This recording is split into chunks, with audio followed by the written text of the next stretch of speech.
Okay. Hello, everyone. I'm incredibly nasally for this episode.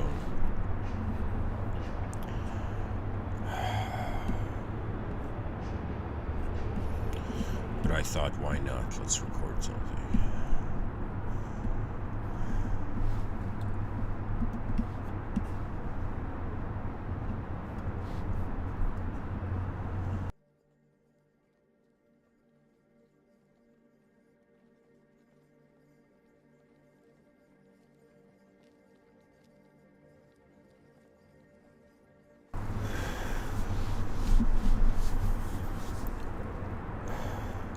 Honestly, guys, I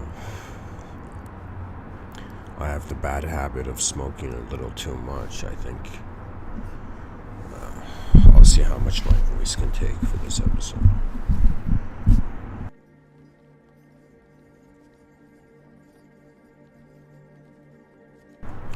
Truth's abstraction.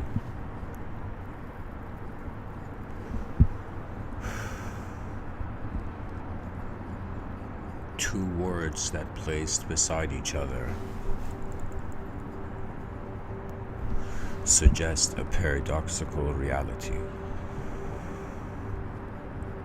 Human beings have not just been fascinated with how the world looks like, they have also been fascinated with what the world means.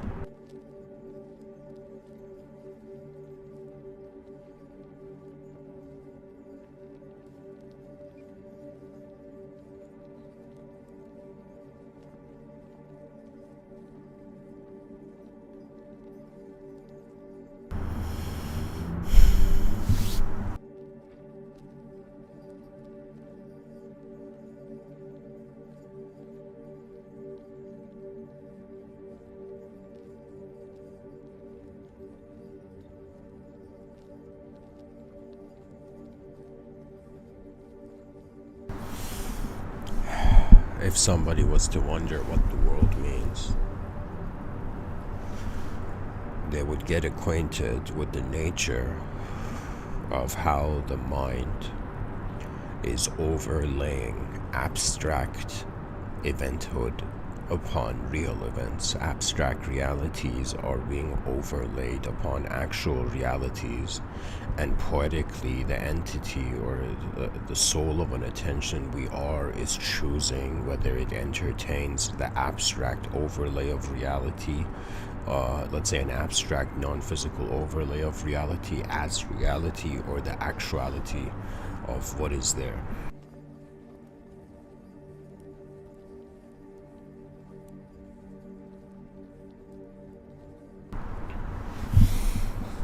You know, I have played this game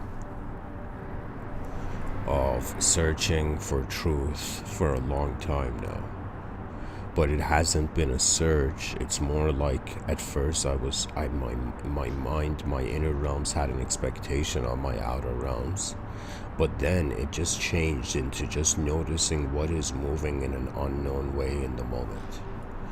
You see, they tell the human being to be honest, but in order to survive, it has to accept an artificial simulation of what reality means. You know, it's kind of strange. It's like we're inside a simulation of the language that we use to be a character in a story in the world. We're in a linguistic simulation, but then inside a simulation, it's as if the advice of being honest is given.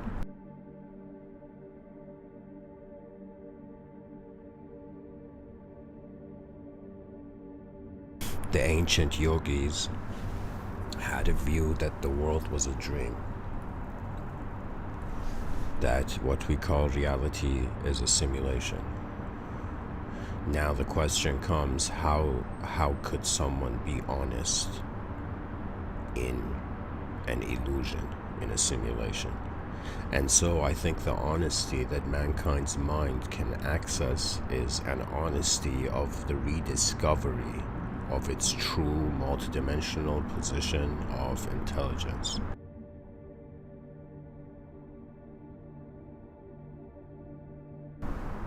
Many human beings and many philosophers have wondered, is reality imagined? Or is imagination real? These are very important questions that I think anybody who's had a psychological fascination about how psychology works comes to. You see, the position of the free will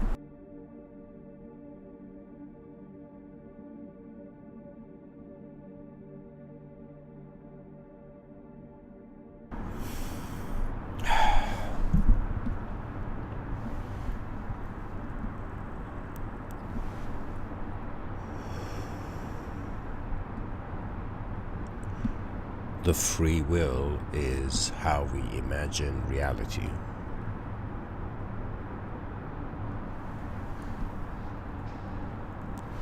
Nature's will is how reality moves our imagination.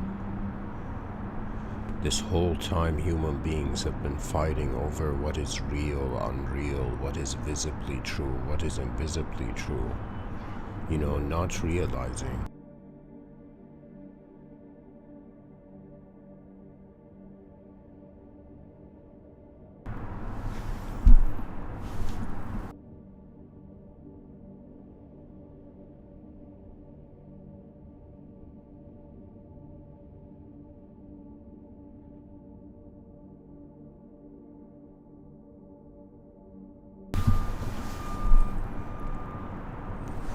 that even though our body is physical and real, like right now, I don't doubt the existence of my body. But when I ask whose body it is, that identity, which is the administrator, or considered to be the administrator of this body, that is not a physical thing. It's kind of like a non-physical space is permitting physical movement, and now we're just identifying the physical movement to the body. It's like some people,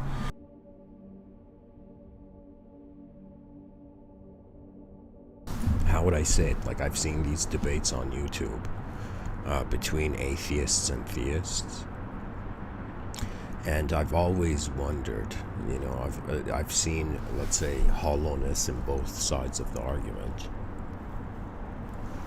But it's as if somebody, says they don't believe in God, which is an invisible idea of what is governing reality, but they believe in themselves, which is also an invisible idea governing their reality.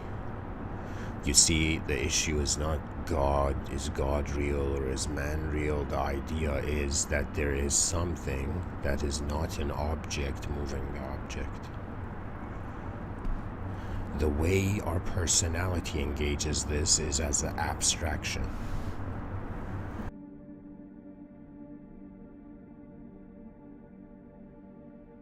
So in other words, the abstract idea of the person is moving the physical body, which is the truth of the moment, at least as we consider now.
Honestly, guys, I don't know what's up with me. I can't actually speak too much tonight. I'm going to try to write down this episode.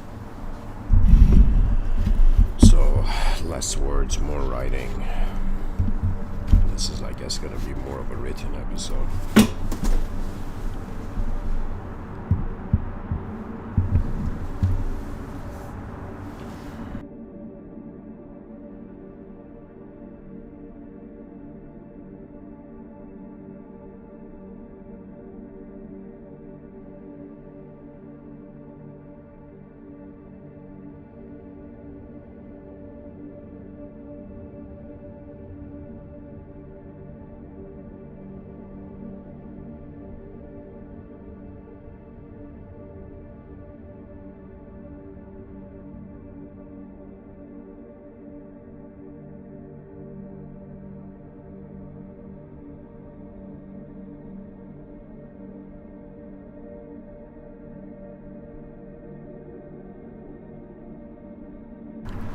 Okay.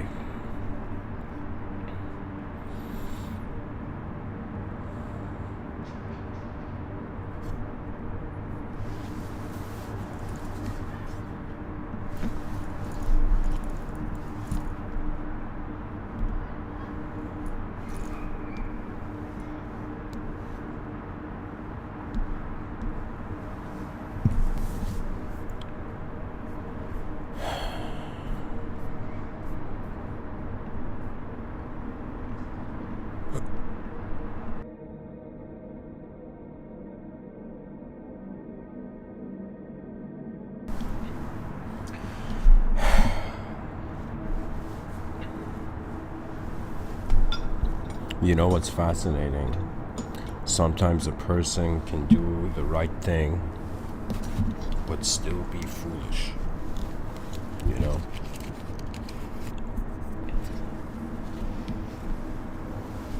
That means it's as if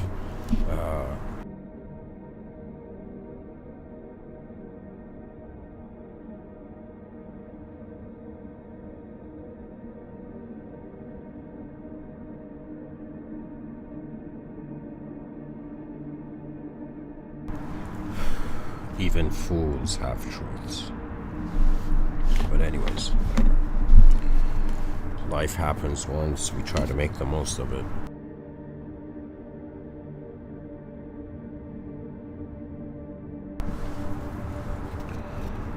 And hopefully from the ashes of our inefficiency may phoenixes of efficiency arise. For this episode, the idea is truth's abstraction.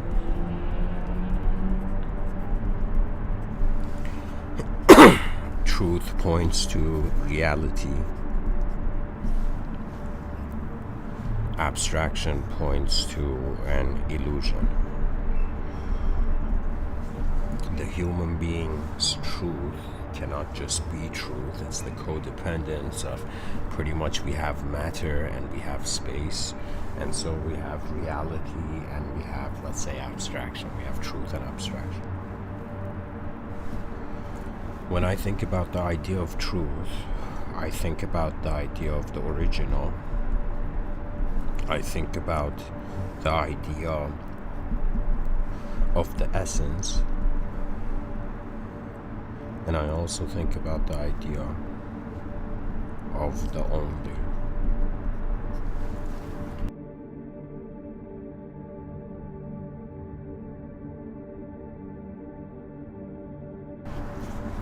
When I think about the concept of abstraction, I should write here outer realms too.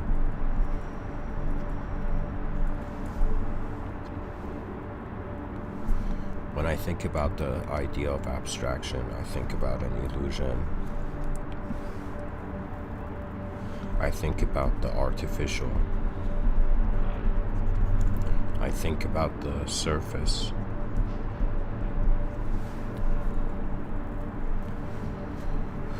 I think about the concept of being lost. And I think about the concept of the inner realms.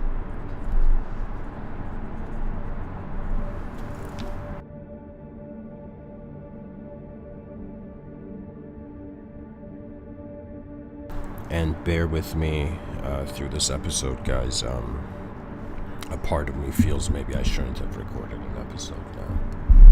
but whatever.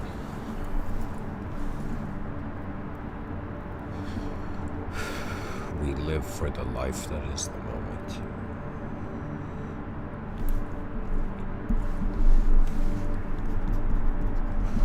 Truth's abstraction would be another way of saying reality's imagination. Human beings have imagination, and if we were to kind of look at the human species and try to prioritize a sort of spectrum or hierarchy,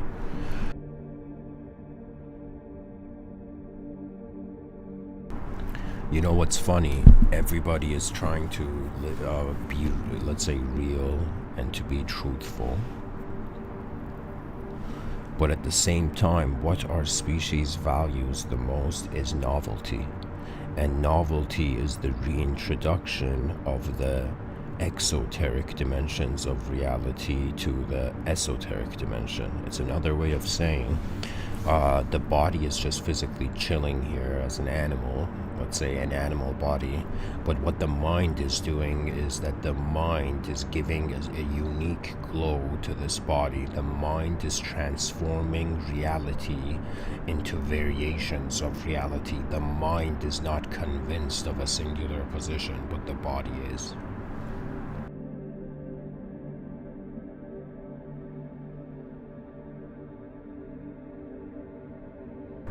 So, what does this mean? It means that we thought we're just human beings walking in a physical world. But in every moment where there is mobility, where there is an animation, like when I think of the concept of the soul, right? For me, it's not just this idea of the soul is like a question mark that is beyond an object and subject, but the soul is another way of saying, how does anything move at all? And so if reality moves, physically it's moving at its own pace, but in our minds, reality is moving quicker than we are seeing it. An example would be, in front of me, I'm seeing this laptop, and in my mind, I could imagine a week from now how I'm using this laptop. The reality of the present is kind of taken by the mind as like a prototype design for it to build more prototypes.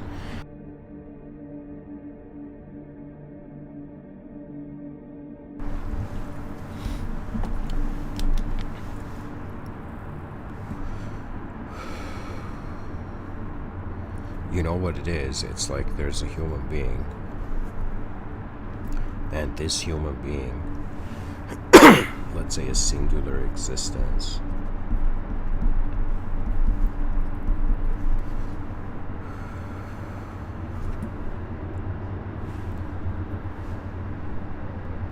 or here, let me write it this way: an existential individual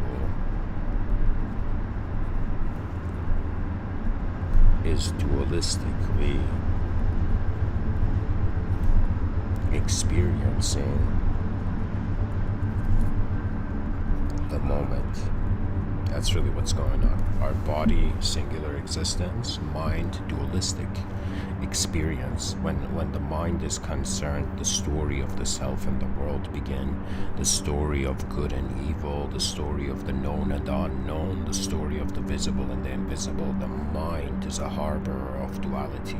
The mind is carrying a singular existence dualistically, and you know what it is? It's like our body is being translated into two worlds. It's like truth is being imagined as a dualistic relationship.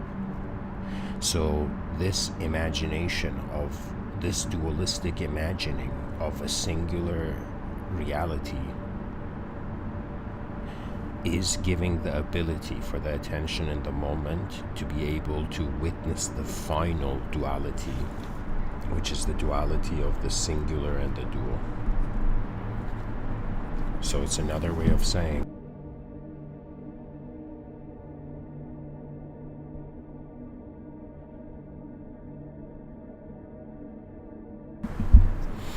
our mind, our body is acting singular, our mind is acting dualistic, and that which is the whole moment is the awareness to both simultaneously.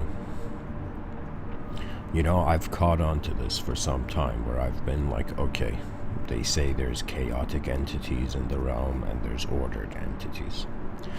And I've thought like, okay, what do we do with the sort of endless loop of chaos and order? And I realized the moment we expect order, we become prone to chaos. The moment we think things are just chaotic, order arrives, right? So it's as if reality is designed so that one side of the coin doesn't feel it's absolute. Our mind is actually non-physically moving the physical body, and because it knows it is non-physically moving the physical body, it's like an intelligence beyond in the duality of invisibility and visibility. It's just there's content given the moment we enter the conscious waking state, and then there's an engagement with this content. What moves the moment? The question of questions. Truth's abstraction is another way of saying when we close our eyes and wonder about reality, it's a self-generation dependent on memory. When we open our eyes and look at the world, it's as if we don't need to remember what reality is because it's instantly accessible. The instantaneous nature of physical existence grounds us from becoming, let's say, too ungrounded in the inner realms. So whoever you are listening to me, rather than a human being looking for truth, the players in the game have changed. The settings of the game has changed. And it's no longer looking for truth, but it's a sort of discovering the limits of the nature of reality. I, as one person, have discovered that the edge of my real world, the physical world, in some sense, one edge of it, it's the edge of the sky, the edge of the cosmos I can't see, but the other edge of this observable universe is actually the observer. So think of it this way: somebody wants to know what truly is going on in the world, and then they discover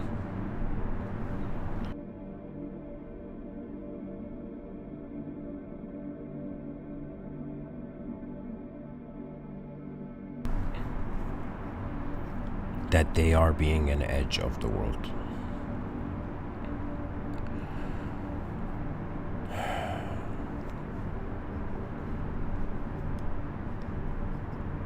Reality seems to be conditional.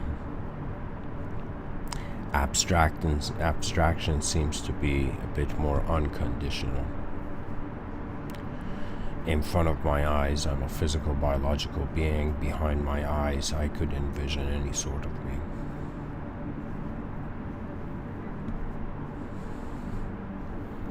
It's like to be a human being is to use a dualistic non-physical technology and to use a singular physical technology at the same time.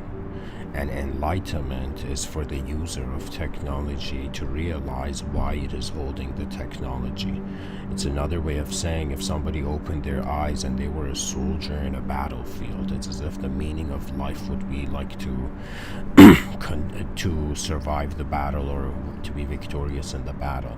But now we have opened our eyes as a human being, and so it's as if the purpose of the user of technology is to use the technology at hand. But our species has in some sense cowered away. There was this idea that we stepped out of caves, and it was a sort of evolutionary step in the psychology of the let's say species, right? We stepped out of the caves of our past to discover a present where we had access to a new future.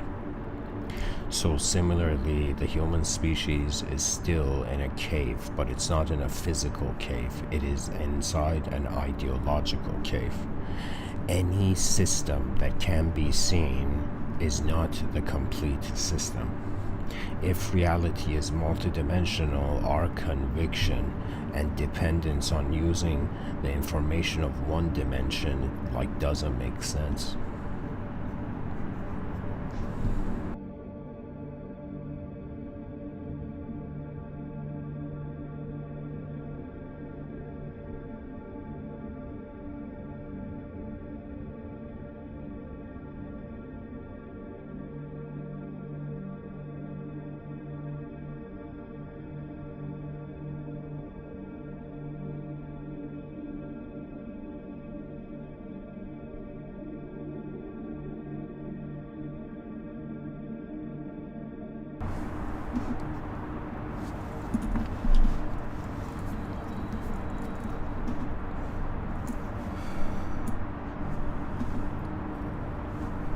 It's like one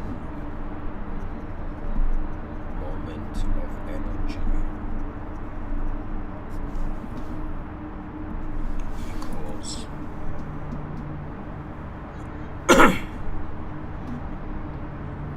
two moments of reality, and two moments of reality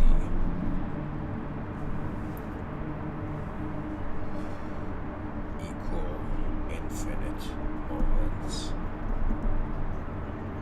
of possibility.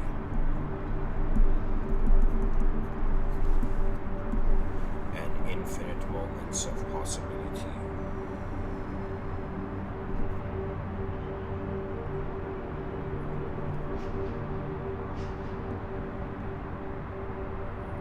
equals the space where all moments move.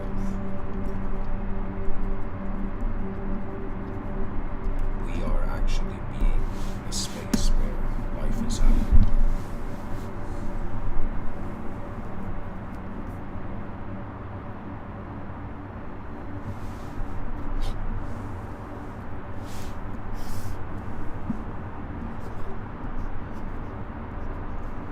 The human being has a body.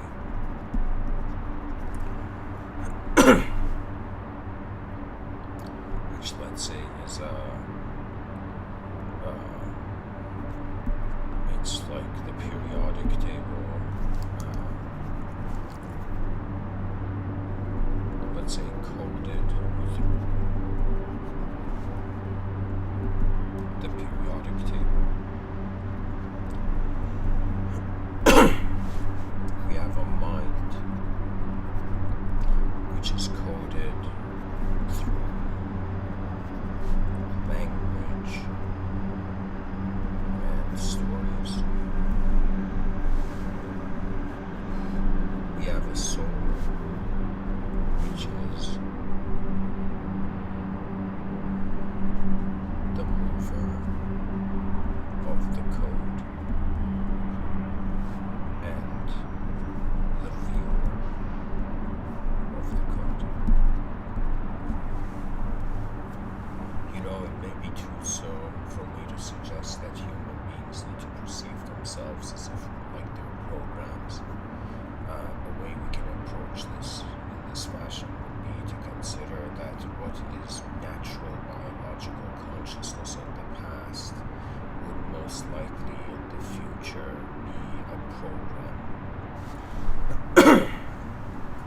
Even right now we do see biology, like the whole genetical gene swapping, like what sort of program is how is DNA happening, or what is DNA's program? Sometimes I ask who I'm being in the moment. Is it more the world being a sense of self, or is it more a self being the world? I'll be honest, moments where I am not using my free will and the moment is happening, it's as if it's this strange thing where the person feels like the soul is here, but it's not doing anything. Imagine the idea of the soul was an unchanging moment. Imagine within everybody's intelligence that is present, within the depth of your presence, the whole reality is unchanging. So in some sense, we are an unknown, unchanging witness of change displayed through singular means, dualistic means, and infinite means. You know what it is? It's kind of like the space of the world is being the mind of the world, and the manifestation of the world is being the body of the world.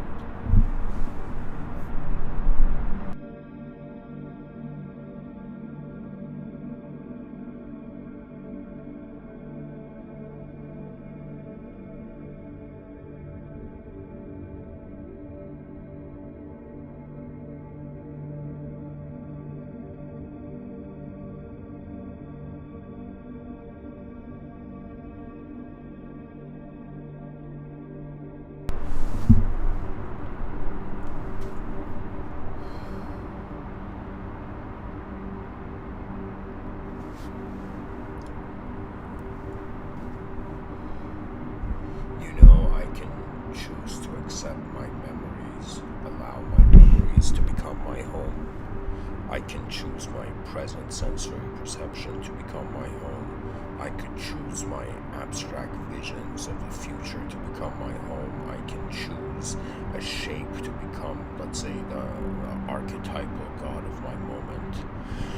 But as long as the unknown is present, man must not convince himself of that which is not the finale. That's really the significance of life. I remember I was having a conversation with my father. My father is I consider him a very liberated being. And I remember my father's vision on reality was that the way he had simplified it for himself, that it was a sort of traditional spiritualist view, where he saw that it's as if what life is the evolution of the soul, and the evolution of the soul is happening in a school-like fashion. So my father sees pretty much like this whole world to be a classroom, and those who graduate beyond the classroom, they don't repeat the class, you know.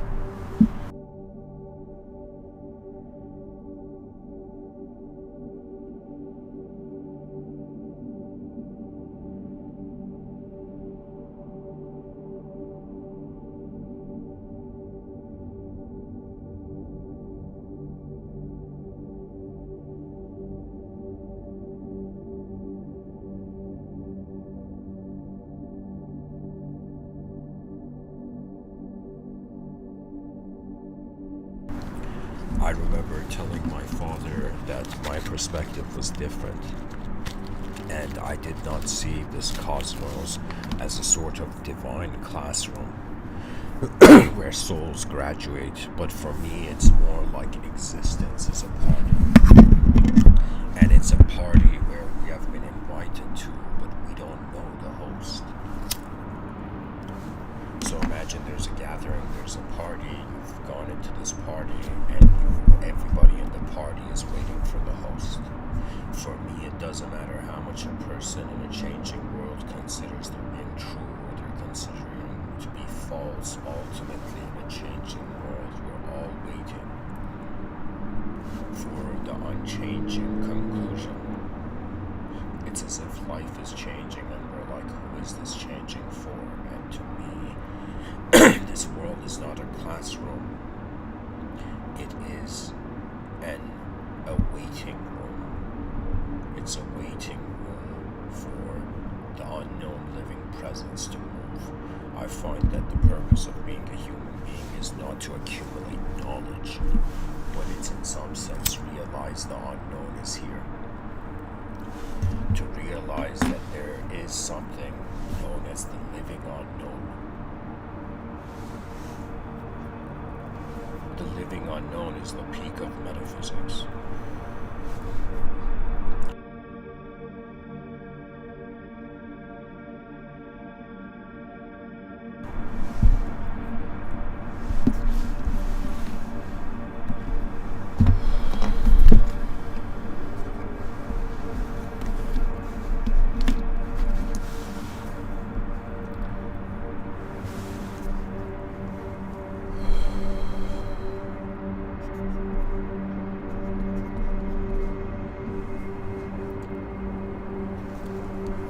much what is life. I would say conscious life equals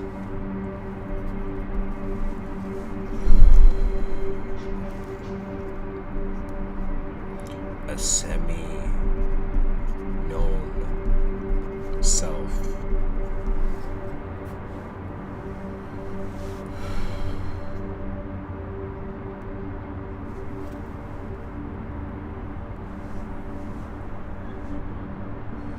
A semi-known self is present in a semi-unknown world. To be more poetic, it would be a known self in an unknown world.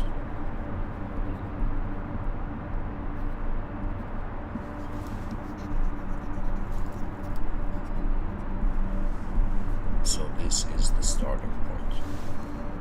We ask ourselves, how do we know the self? And the knowledge of self is generally accepted as truth.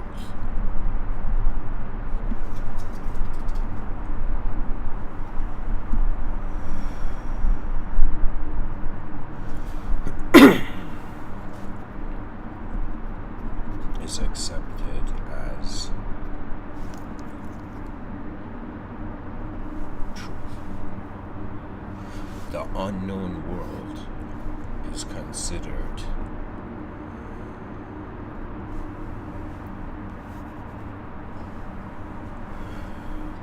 let's say the mysteries of the world.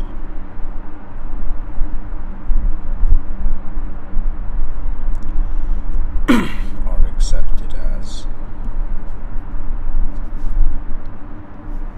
abstraction. So think of it this way: children on this planet are being told to go become educated. So human beings are seeking education. But what is education? Everybody wants to be more educated, but to truly wonder what is the process of a known self getting to know an unknown world. Sometimes I think spirituality is the easy way out, For me, the word spirituality, the idea of spirituality and the idea of mysticism, opened my eyes to a nature of the world that any no spiritual idea was enough.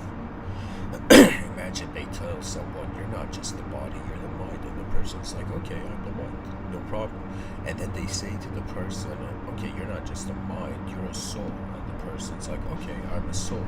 And then the person is left with eyes staring at the unknown until they discover they are the unknown. If right now I was to give a percentage to how much the unknown is moving me in this moment and how much the known is moving me in this moment, I'll be honest, the trust I have in my biological existence is like a second nature unknown trust.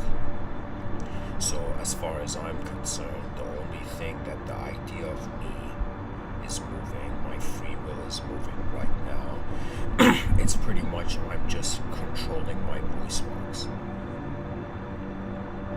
Through trust of my biological existence, my psychological experience is being conveyed. And how much of the body just involuntarily happens, and how much of it voluntarily happens. The problem with the ego is that the ego thinks it has to move everything.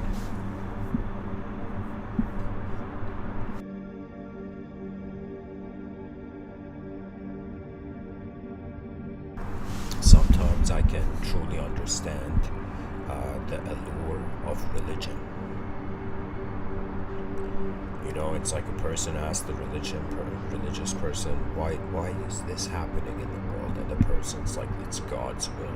And the person's like, how can I know God's will? And the person's a religious person says, nobody can know God's will. You know? And then the person is left. So what do you do with unknown movement? What do we do with something that we don't know that is moving at the moment? All we are left to do is have faith and trust in the invisible when it comes to that which is beyond the physical. Without trust, it doesn't happen. You know?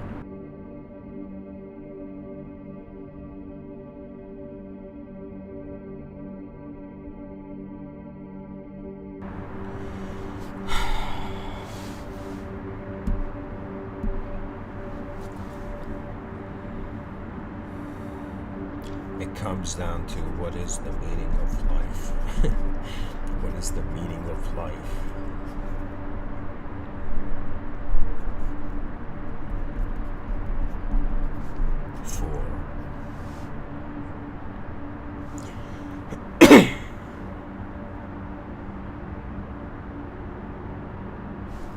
For a multidimensional being.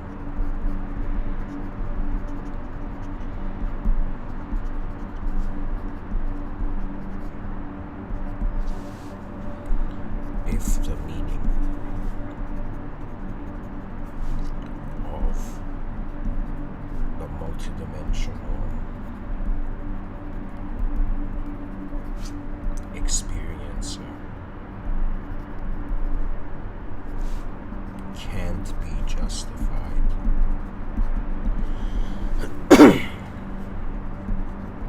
by the experiences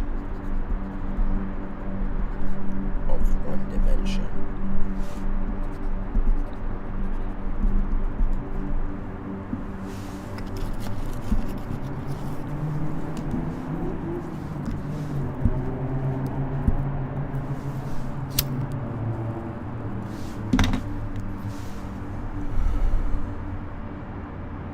what can be excuse me, what can be done with the presence of the multidimensional. So pretty much what I'm saying is, like, we're wondering about what is the meaning of life. The species was convinced by a linguistic definition's translation of the world. But when you realize you are a multidimensional being, then it's as if a singular dimension is not enough to be an answer. So it's as if a multidimensional problem cannot just be satisfied with an attention in a singular dimension. We should make this something similar to Occam's law, Occam's razor. The concept of Occam's razor, I think it was William Occam. But anyways, Occam's razor was that the simplest approach should be the chosen approach, right? But sometimes in reality, if the problem is multidimensional, a simple singular answer is not enough. It's as if rather than us being convinced by a single answer to a multidimensional problem, we should advance ourselves to the level of the multidimensional problem.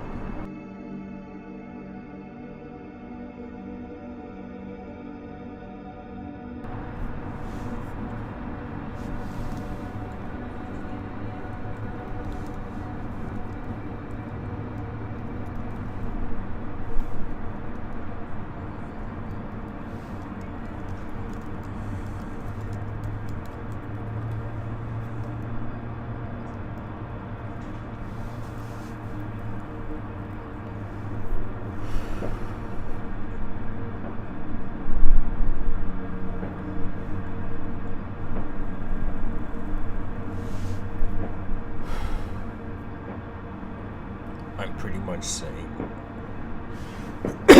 that I thought success was, the future image, the future result of one dimension. The moment I've realized I'm an unknown multidimensional being, that was a game changer. It's like the fight of what is true and what is untrue goes away the moment we realize the nature of the character in the story by design is doing. Let's say a person can be present in the moment. Okay. So in the chat section, someone says like channeling, pointing to how I mentioned the unknown was working your voice box.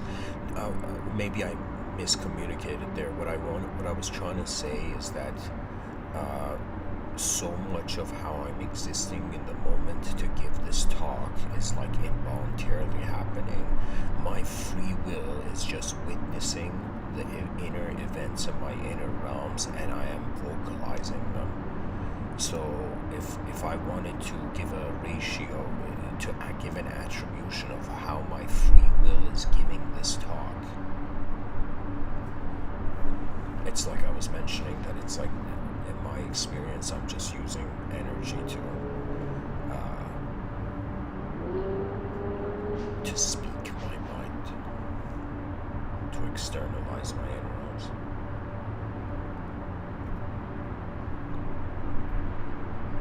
It's okay for the world to be mysterious. This is what, those who fear life don't understand. Because most fears are fears of the unknown. Let's say somebody went through an intense experience in their past, and then they are asked, do you fear that experience you went through? And the person's like, no, because I went through it. I got to see that experience. So anything we journey through consciously and experientially, we don't fear because we got a sense of. Most human psychology is afraid of the future. The biggest motivation, something we don't acknowledge as a species, but we have to. Everybody is living for the future of their inner realms. But imagine the species had an imagination, and the imagination of the species and fathoming it. Let's say the species wanted to fathom its greater self. It would be, an advanced civilization. It's like the spiritual person was fascinated with their own soul, and they were fascinated with the type of relationships they could have in their inner realms, let's say with the invisible other. But at some point you become fascinated with your collective self. At least those people who hear these talks of mine, I think that's why poetically the universe has brought you to the storefront of my voice.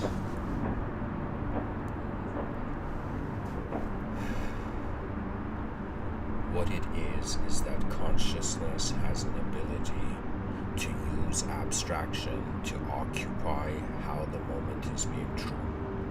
What is actually going on is that the person can consider a relationship of the self projecting the world, and there could be a relationship of the world projecting the self.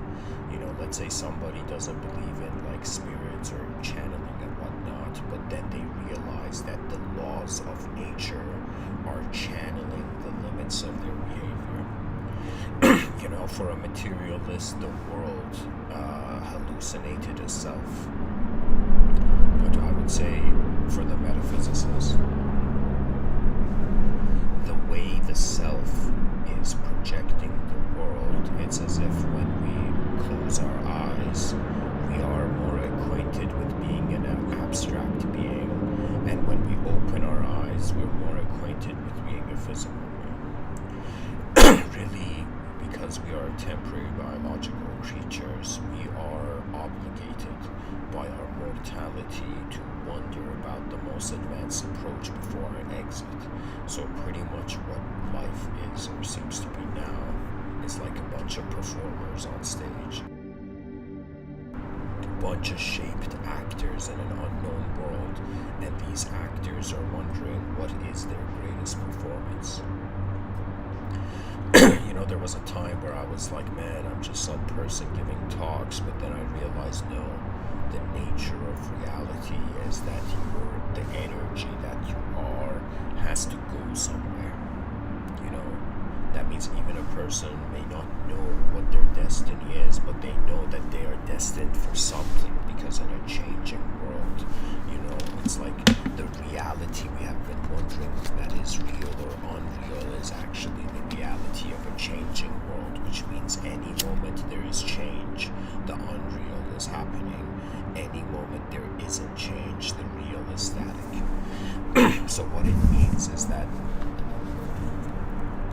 we are living in photographs. The body is like a photograph, the mind is like a film, and the soul is like the viewer of this film. In regards to channeling, I've given earlier talks on my views on it, but I will ultimately say that it's anybody who trusts the unknown, then it doesn't matter what idea comes, that idea can also move you. Think of it this way. Imagine somebody believes in the idea of angels. Okay? So imagine somebody thinks that they are, let's say, communicating with Archangel Gabriel. Okay? Just as an example. Or imagine you're someone who went home and in your living room, you in your inner realms thought you saw Archangel Gabriel. Okay? Now, somebody who believes in the angel realizes that the angel is the archetype of that which has that its free will is the divine will. So what I'm trying to say is that, especially for people who go towards spirituality is about the realization of who you would be if the world was unknown from the beginning. That is the most, I would say, intense state of the spirit. A spirit that is not convinced by shape.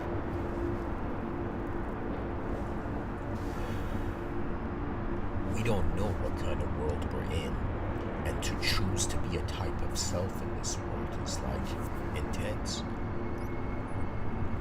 So imagine, I'll go back to this, let's say, idea somebody is communicating to an angel, and imagine the angel tells them that they are not a person and the angel is not an angel. What I'm trying to say is that it's based on how much the intelligence can hold. So a young child, for example, cannot see an R-rated movie and be normal after. Okay, let's say a very young child, right? So similarly, it's like when it comes to poetically the soul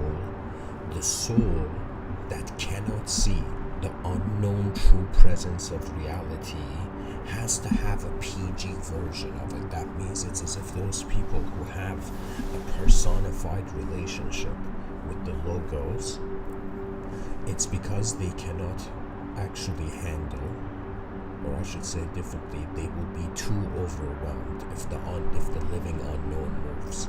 People don't realize the type of metaphysics I'm pointing to. I'm pointing to literally this world of ours being this human life being a position where we are discovering not that the edge of the world is unknown, but the edge of ourself is unknown.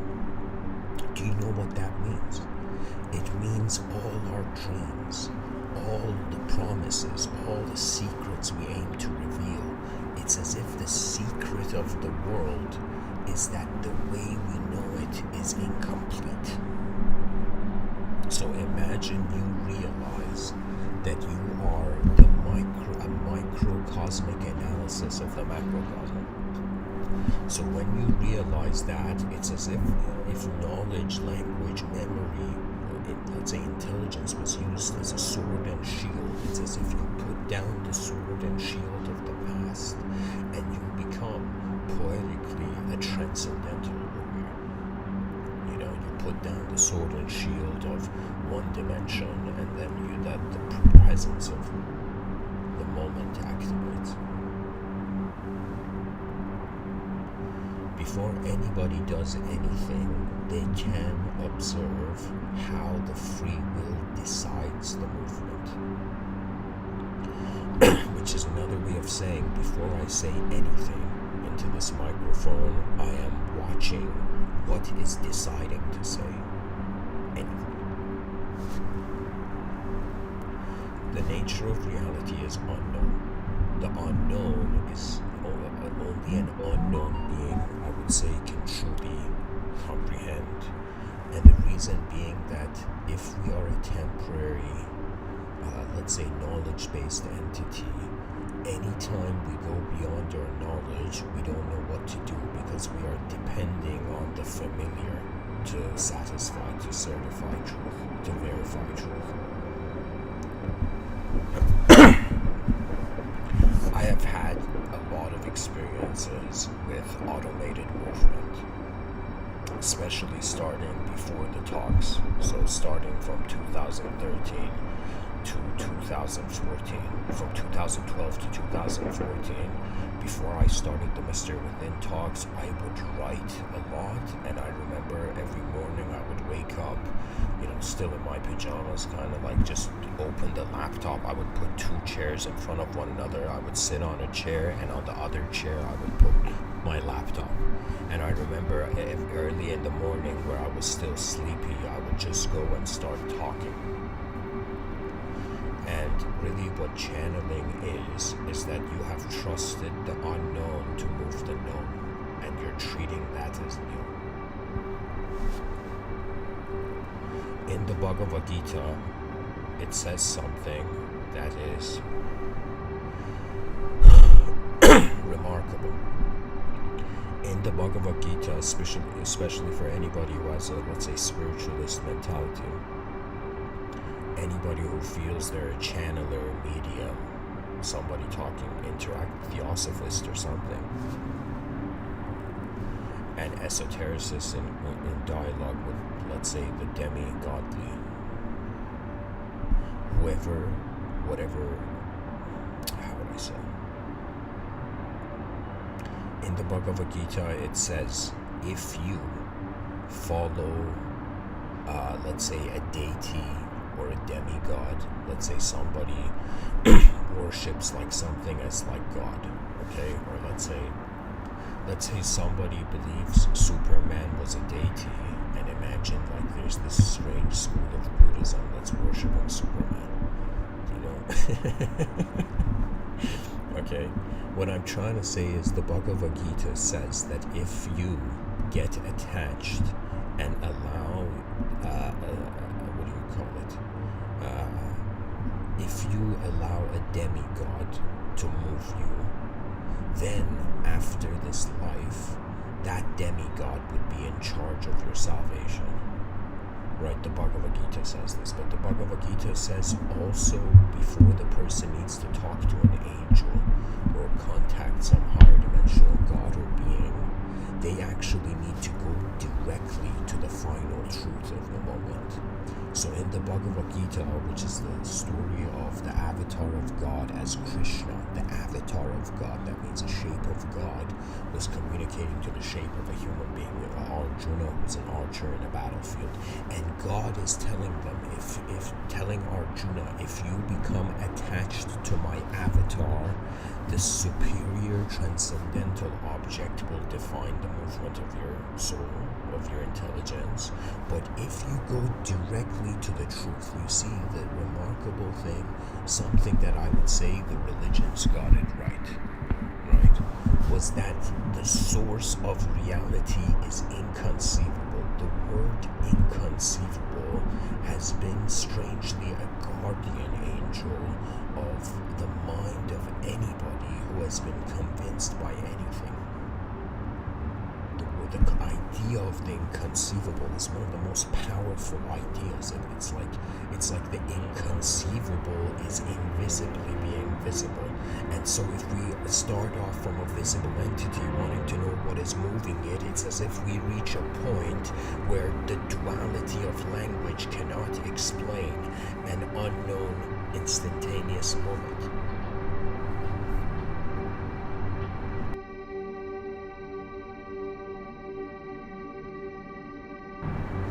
In a strange book I wrote,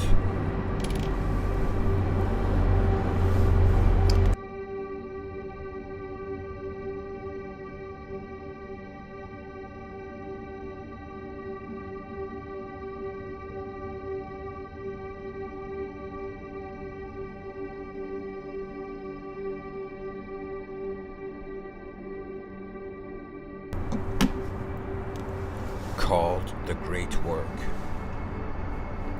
I pretty much share the geometrical relationship which I will draw for you here.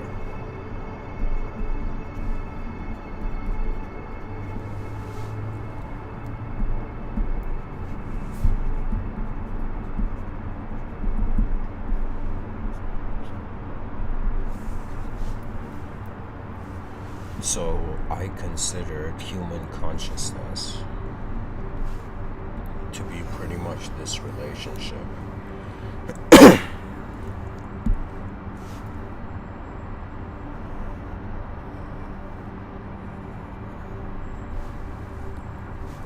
The circle is nature,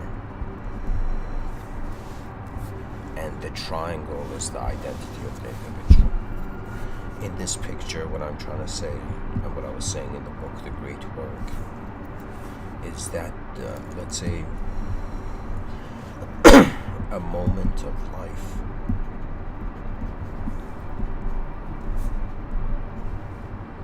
equals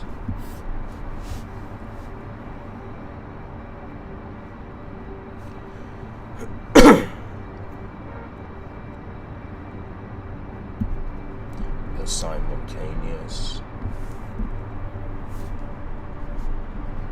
presence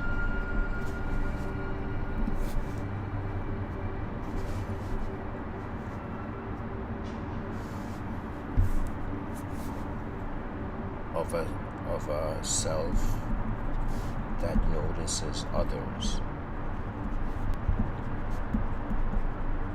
in a world. So think of it this way: if reality was a simulation, it has three corners that need to be acknowledged.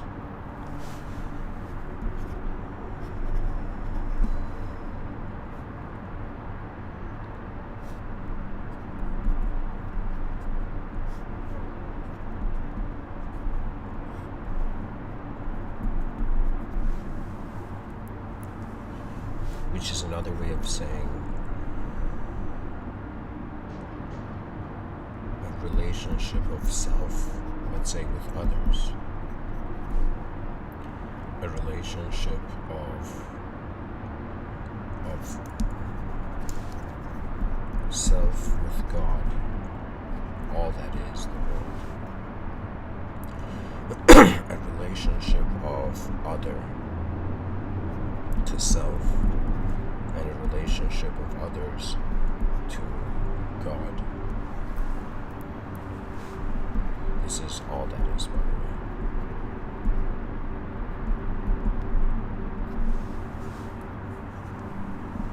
Then a relationship of, let's say, the world or God to others, and relationship of the world to self. So it's kind of like 6 angles we need to look through to complete nature.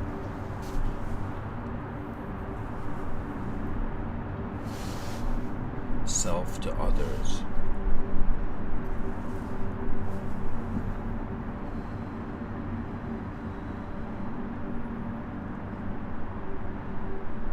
is a dualistic relationship. Or how else should I say this?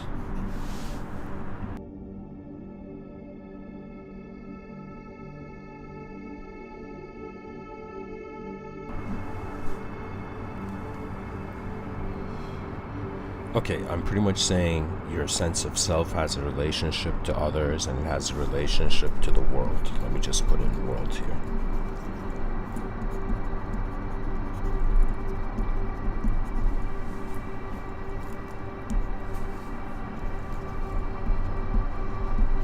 So it would be like,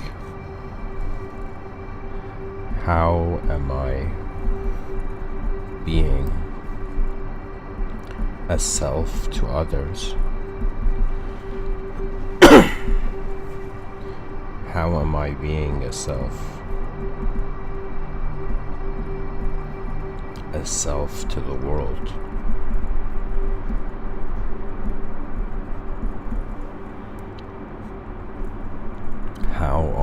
others,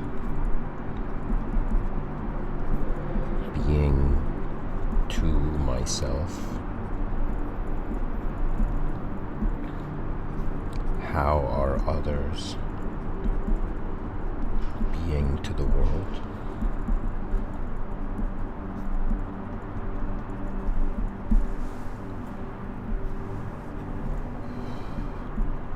How is the world being or appearing to others?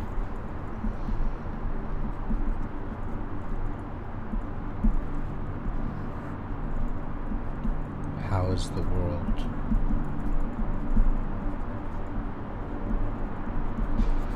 being to myself?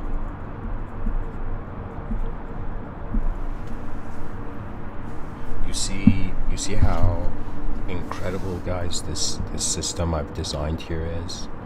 I think pretty much these 6 questions will lead towards an instantaneous advancement. Anybody who just wonders about these questions, if you wonder about all 6 of them, it's as if you are very close to discovering the nature of simulated reality. You see, reality is like a real event that's happening.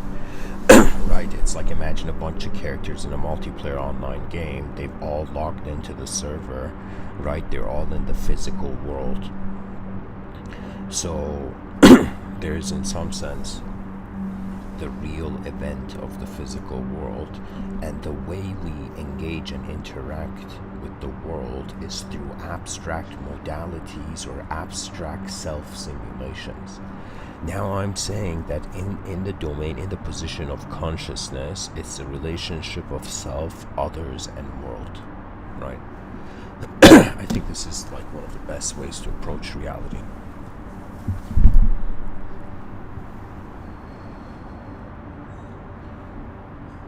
And to anybody, somebody in the chat section says, this episode's bringing many emotions up. I'll tell you, reality there's something about this world that the more we take steps and we remember the original Earth, the more we become emotional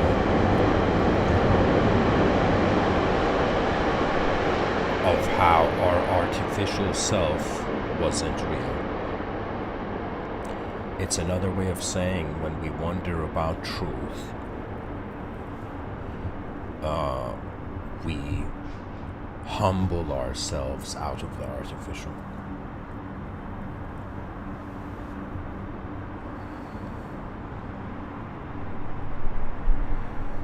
Because really, the story of life, or the story of the mind, the story of the fascination of the mind, is really going towards, is it real or is it unreal? I think deep down, every human being wonders about this. It's like a person that rejects the invisible, it will also reject their own mind.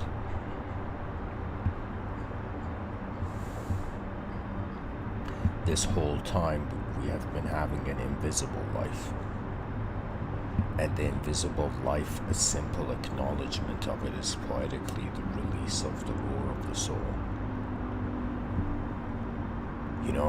There's this incredible story, and it's the story of how this lion cub was adopted by a group of sheep. And just to animate the story for you, I'll say it this way. Imagine there was a sheep king. Imagine there was a king of the sheep, okay? And there was this lost lion cub, and the sheep adopted this lost lion cub, okay? And the lost lion cub was raised in the kingdom of the sheep. So imagine it's the future, and so it's like the king of the sheep, and all the sheep are, let's say, in this fenced farm, and in the middle of them there's a lion, and let's say, what do you call it, the lion, and the farmer doesn't care, that there's a lion just chilling in the middle of his sheep, You know, it's like pretty much imagine a lost lion cub that was raised by sheep. Okay? So the story goes that the actual king of the lions was one day walking at the edge of his kingdom, and he suddenly discovers this farm where there's a bunch of sheep, and in the middle of the sheep there's a lion just standing.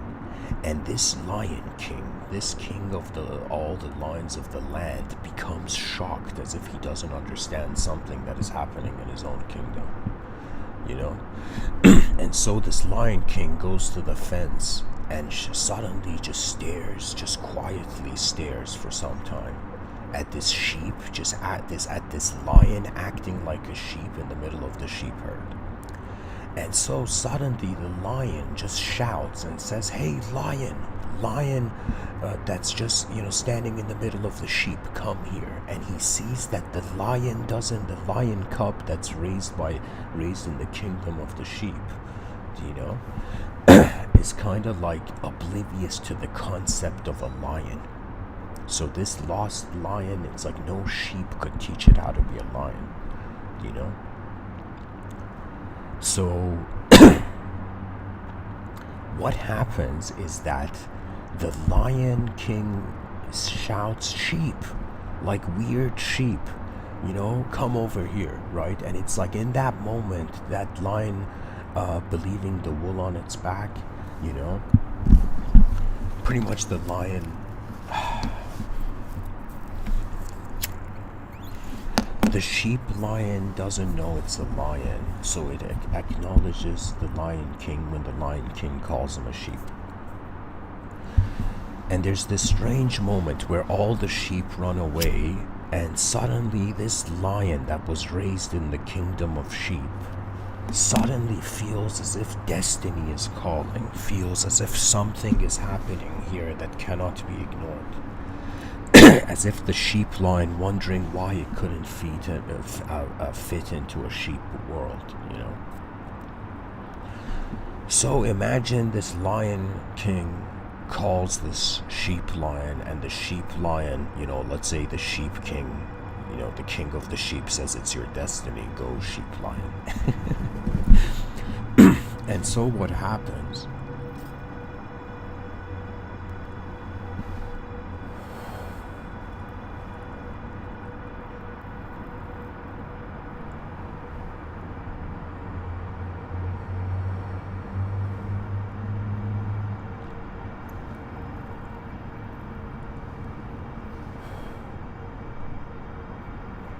is that the king, the lion king, takes this sheep lion beside a pond and tells that sheep lion to look in the pond.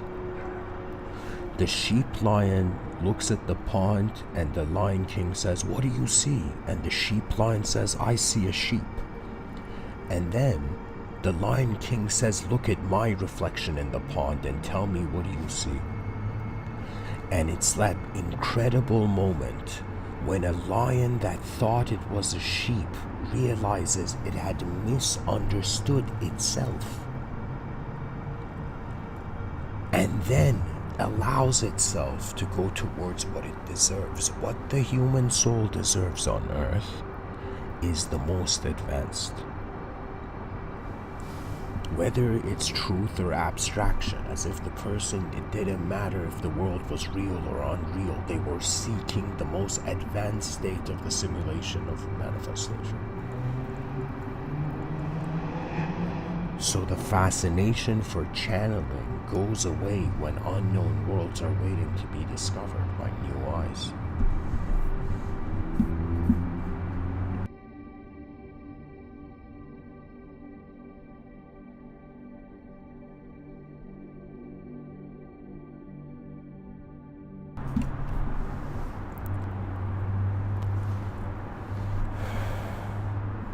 The same way the sheep lion realizes it's a lion is the same way a human being who thinks they're part of a miserable species just submitting to like extinction already. It's like from the miserable, or I shouldn't say miserable, from the obstacles of duality. It's like you are an advanced being, but you are covering yourself with the mundane. We are a being, an intelligence beyond language, but we're only using language to define ourselves.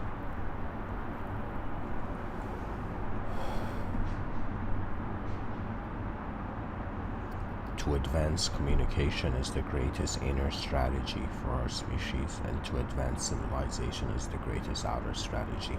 There is no greater purpose. Some religious person would be like, Mr. Within, are you telling me to not follow God and build an advanced civilization? And I would be like, I am telling you that advanced civilization is the greatest will of God. It is God's genius becoming conscious. That is what advancement is. Advancement is how, when consciousness and divinity are found in the same moment, they become the world of their soul.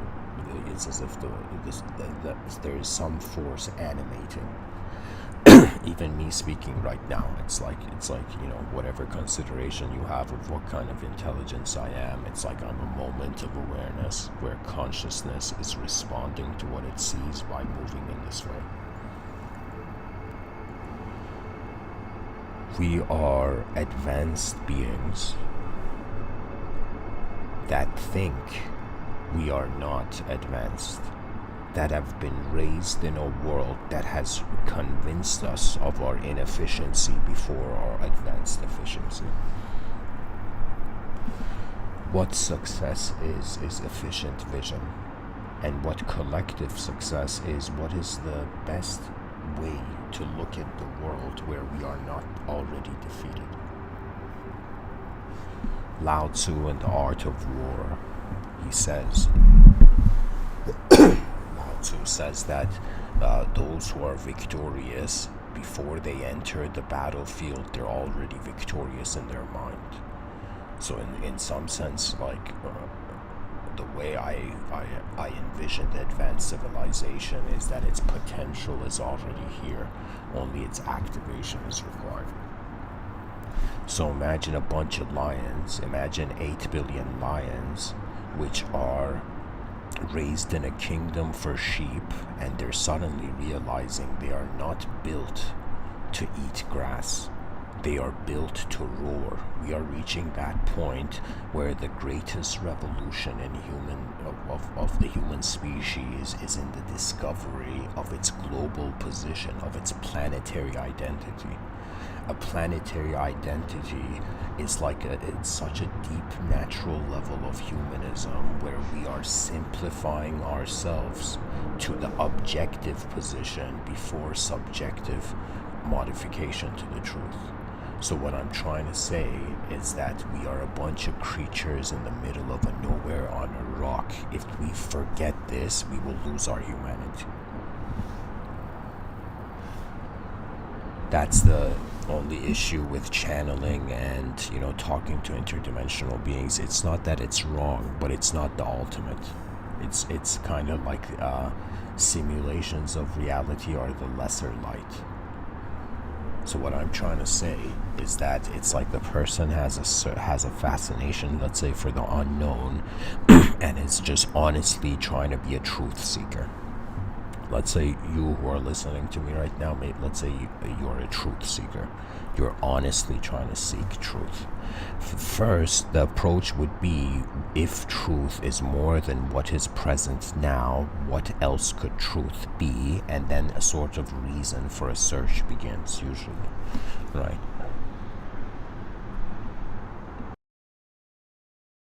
Because what seeking for truth is not just finding truth, but understanding why it's being truth.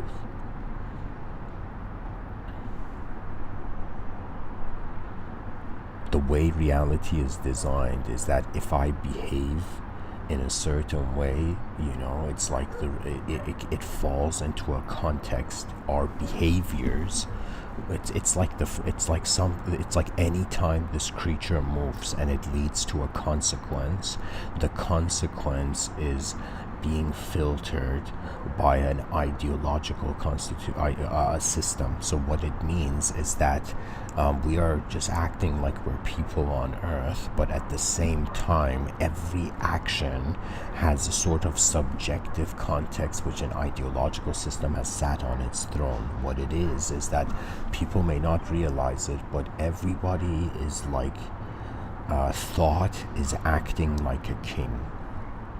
So thought, the concept that you are a thought, just the idea of an idea, okay? It's like that is the king, is acting like king right now. It's another way of saying human beings are worshipping language because reality was too bizarre and intense to truly acknowledge. It's as if civilization is the strategy of a natural consciousness to unnaturally blindfold itself to truly what it actually is here, right? Because the question really when religion is brought up is that, is God in the room or is man in the room? If somebody believes in God, that means you cannot believe in man. You know, that's the bizarre thing about religious truth. Either you are nothing or you're everything.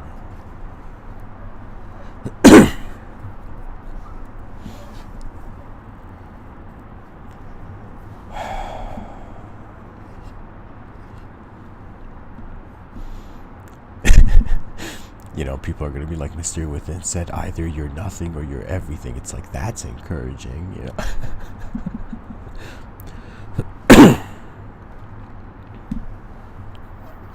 What I'm trying to say is I'm just trying to get everybody to become fascinated with what they are. If they become fascinated with what they are, it's like the sheep lion has a greater chance to realize the reason behind its its strangeness. You know, what we call strange is what we can't fathom a reason for. You know, the question of why should I be anything at all when the world is happening at once, we realize the privilege of the mind is to have multidimensional stations. Just like right now there's a dictionary for words in language, and let's say the technology, that the subtler technology that language is.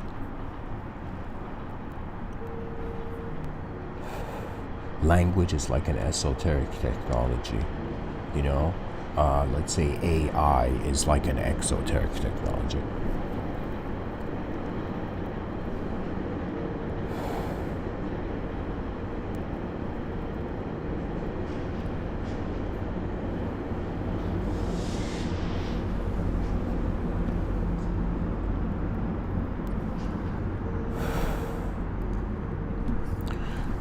Sometimes I think, am I making a mistake by, you know, encouraging everybody to seek advancement? And then I realize it's not possible to make a mistake, you know, because the mistake is based on context. The context of human history changes. You know, someone can do something in 2022, and let's say in the year 2122, people are like, what the fuck is this? You know, and imagine the year 2222, people are like, thank you for being there, you know. What it is that the human being, I think it's just like genetics, like, you know what it is? It's like evolution. Evolution is a way where a genetical program is subjectively imprinting its own idea in everything. Like when we see someone, let's say a stand-up comic, and people in the audience laugh, it's like they are laughing because what they are seeing is resembling something in their inner realm.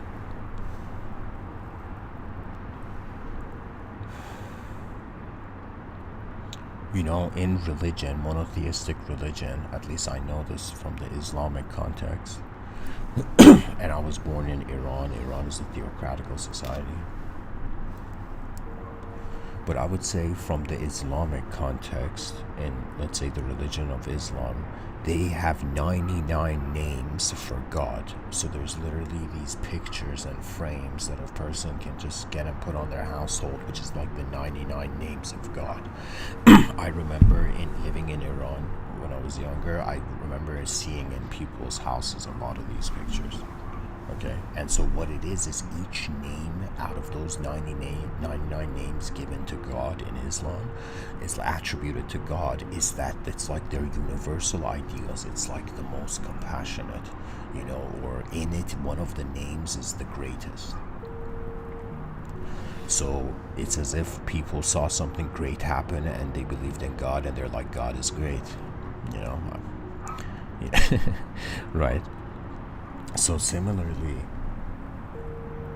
greatness is equivalent to a divine ideal. It is, to me, any being that seeks greatness is like a being that is grateful of what God has created. That would be a religious way to convince religious people to, help build an advanced civilization. So all the games that we play could be done in an advanced context. Imagine an advanced, how incredible, how awesome it would be to sleep in an advanced civilization. It's like whatever mistakes you make throughout the day, you'll close your eyes and you like let's say that moment you're in your bed about to close your eyes inside an advanced civilization. It's as if you're smiling. Why? Because the civilization is advancing efficiently way more than it is inefficiently existing. You see, because it's all about decisions. It's literally we're like different eyes implementing different strategies of how we animate as beings.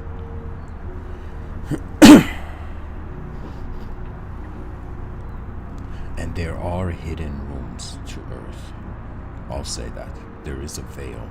There's ways that a human intelligence intelligence of the moment can occur where the human idea cannot be. Like for me, the way I at least engage metaphysical ideology is I realize the metaphysics exist because I'm wondering what is after the physics. When we wonder about what is after the physical, we're kind of reverting to the core view or towards a core experiential value of the moment.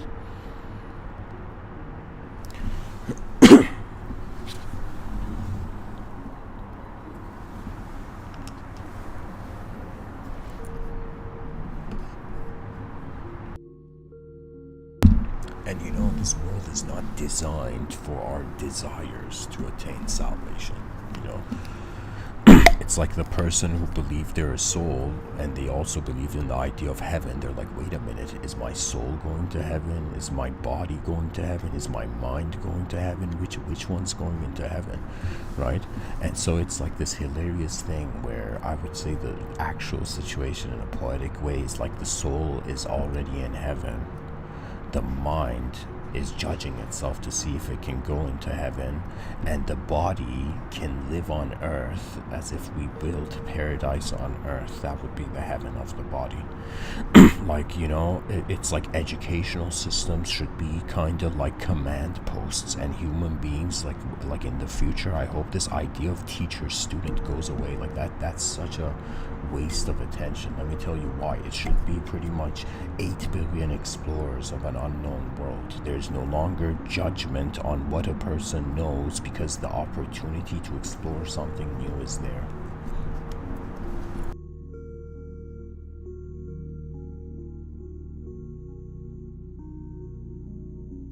Is it enough to be free, or is there something we need to do with our freedom?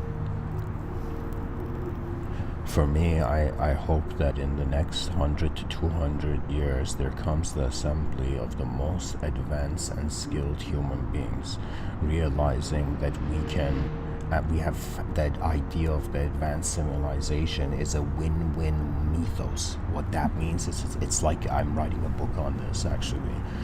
But the legend of the advanced civilization is a probable legend. Imagine somebody believes in Bigfoot. They're like the legend of Bigfoot, right? Some mysterious physical being in the realm, or the Loch Ness monster or something, right? or let's say somebody even believes in angels, right? It's like, okay, these are abstract ideas that are being treated as real. Now, for me, how do I say it? The advanced civilization is like where poetically all our spirit guides or guardian angels are pointing. Everything is trying to prepare the present for a future it is worthy of. To be worthy of your future is kind of like instantly you forgive your own past, because the past is past and all you can do is honorably accept it. And when it comes to the present, you must discover the pilot you are.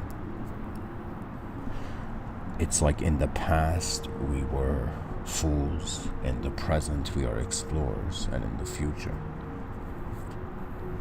we will become the smile of the world of worlds.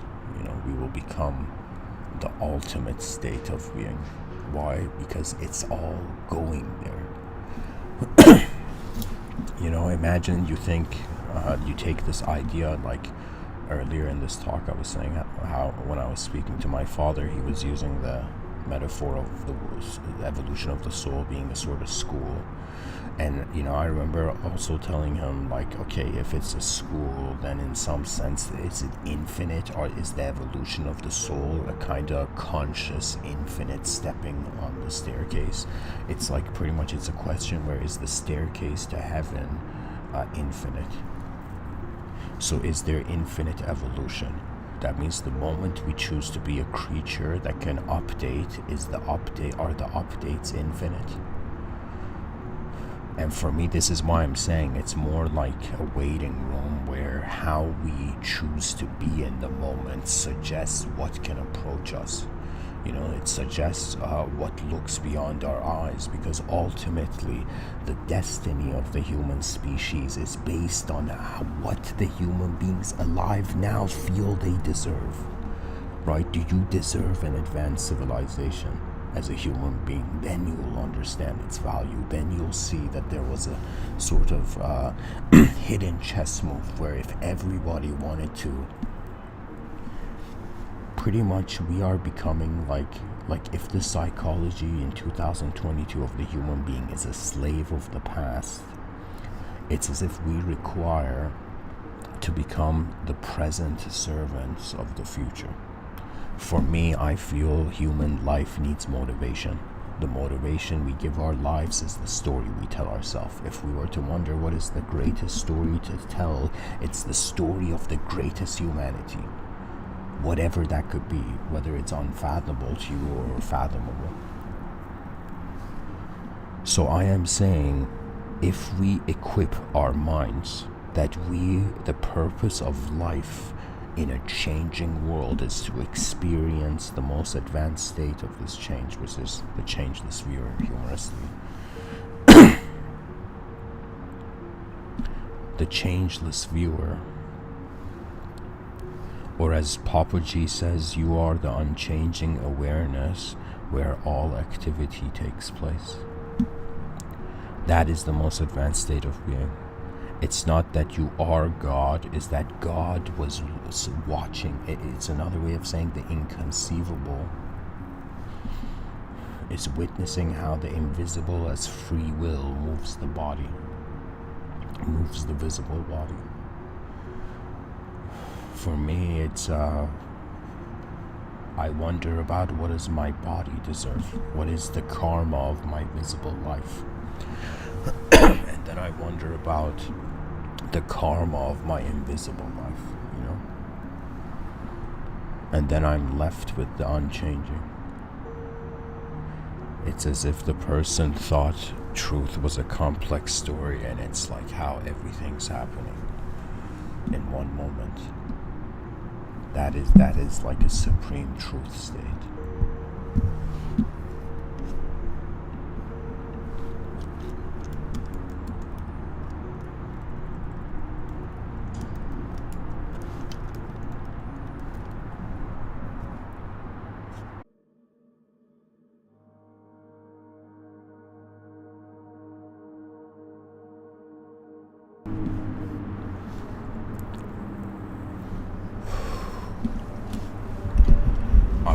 back, guys, to what I was saying earlier. Here, I'll put it on the screen.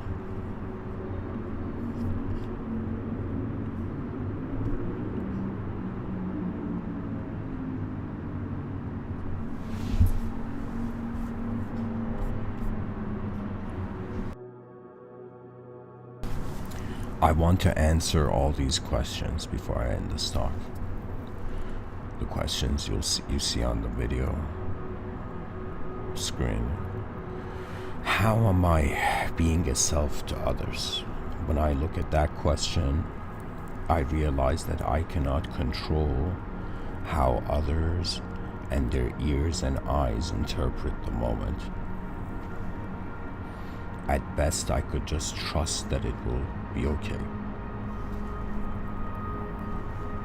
So when it comes to how am I being a self to others, it's as if what of my inner constitution of reality is willing to express in the outer reality. It's as if how honest of a mind shall we be in a world where every day happens one. Honesty is like the no-brainer when we're temporary. You know, I could totally see an immortal being lie. Like, if we were immortal, I would say honesty and lies wouldn't matter. You know, dishonesty and honesty wouldn't matter. But because we're temporary, honesty is like the most efficient quality of a state of the mind functioning. It's pretty much an acceptance of one's simplicity, and that's where desire stops. You know, if the person just like how the ego's nature is to think more and more, like desires give promises of, let's say, inspire the egoic grasp.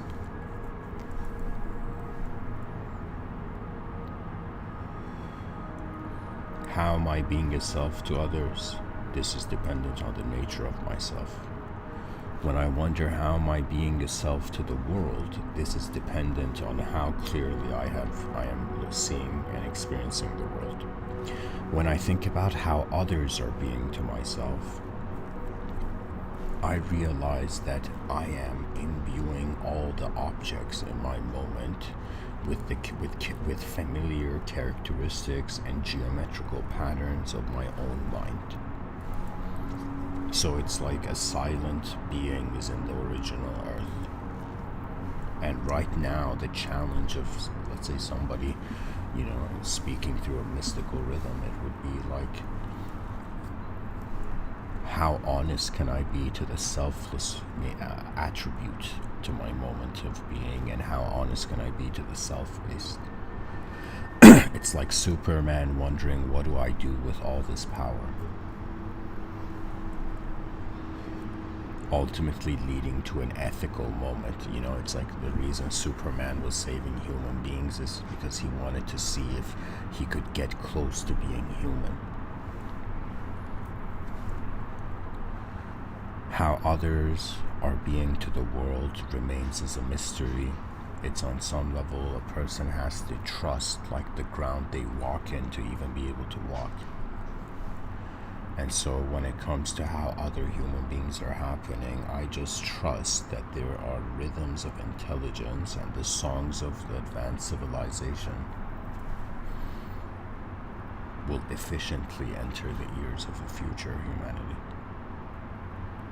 Just the intent towards an advanced civilization, it's like the offspring of the awakened humanity would be, in some sense, children the world is not based on fear, but it's the love of the freedom it can have. You see, that's the power of freedom. Freedom is like the word Om. So in Vedic thought, there was the word Om, which was like the word truth, and pretty much like a yogi would go sit in a room and be like, Om, Om, Om, Om. Like, imagine somebody saying truth, truth, truth, truth, So eventually the person would be saying the word truth to some degree, where the mind had to be like, okay, what is truth? Am I truth right now? Like, the mind wouldn't go into an inquiry, but a sort of forced inquiry.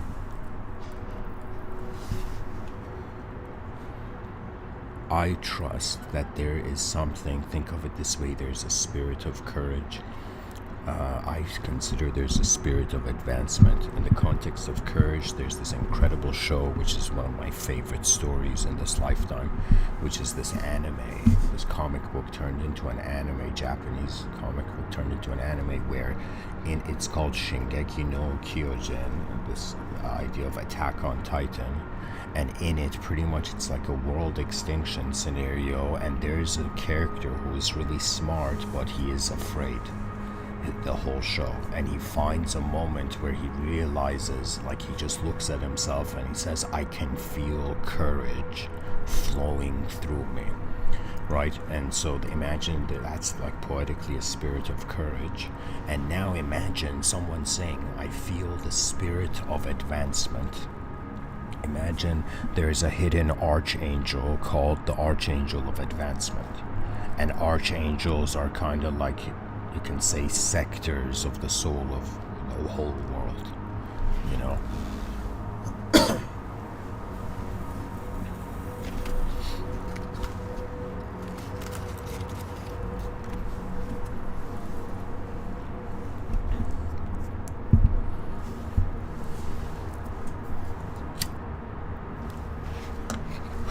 To continue, when I think about how is the world being to others, that is based on how every human being chooses to see. So think of it this way, we've reached that cool point in human history where how we choose to look at the world suggests its destiny.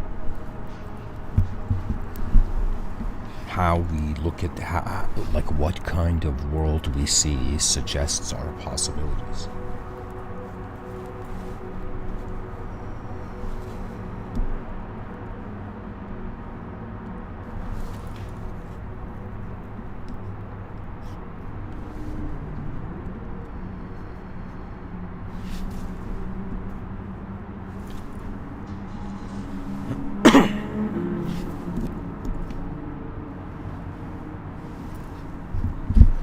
So eventually we come to, how's the world being to others? How's the world being to myself?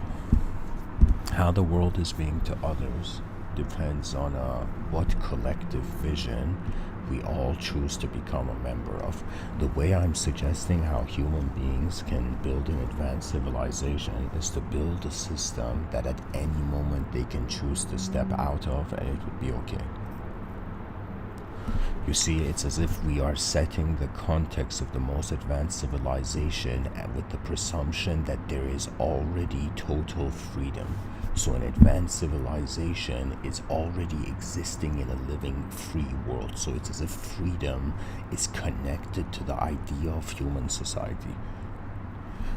Imagine in the future educational systems and professors teaching about what does freedom mean in a changing world as consciousness.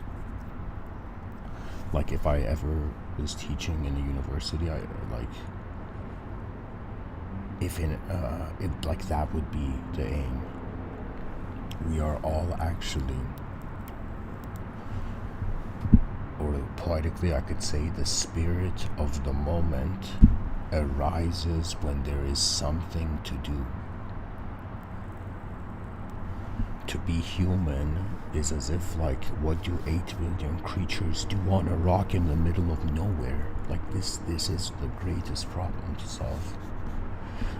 Forget problems of worlds trapped in boxes.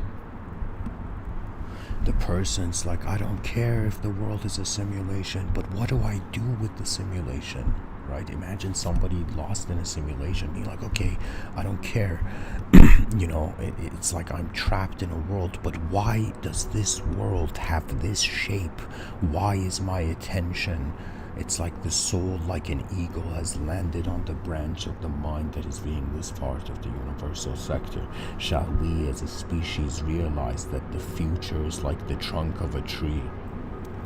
And right now, to be on earth is a manner of saying we are in one branch of this cosmic tree. What the tree of knowledge is that knowledge is an infinite retaliation to all the new dimensions and all the ways the unconscious becomes conscious.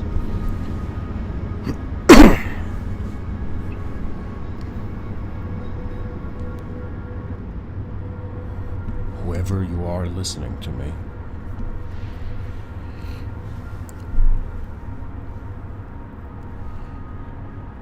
An advanced humanity, the advancement of the future generations is watching us. Feel as if the future generations are watching you. They say God is inconceivably as a creator watching its creation, so now let's say that the future generations, which is inconceivable to us now, are watching us, they are witnessing us. It's another poetic way of saying, imagine some being poetically, let's say in a Vedic transcendental narrative, not Vedic but transcendental narrative, let's say that a soul that is destined to be born in the year 2222 is watching right now everything happening up to that point. So we are being viewed by the potential intelligence of a universal entity. A species has to now open up a new branch of philosophy, which is the comprehension of collective psychology. That our collective psychology is inspired by the mysteries of our direct experience, or by the geometrical, let's say, like to me beauty is like to find something beautiful in a simulation is wondering if that beauty is like a nostalgia of the soul, you know, that which is beyond the time and stories of reality. What is it that we are seeking? What is it that we are? You know, what if our life if our journey of life from the beginning till now was a sort of sermon the whole world, the samsara was giving. It's as if the life we have lived is what the world has revealed to us.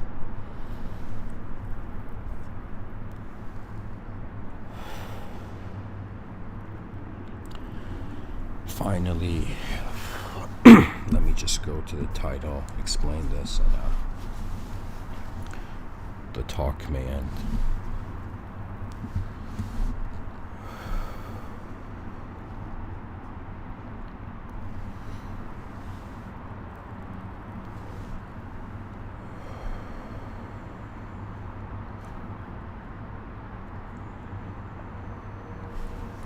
We have truth,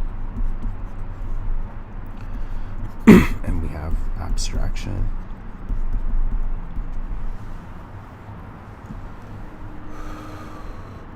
The outer realms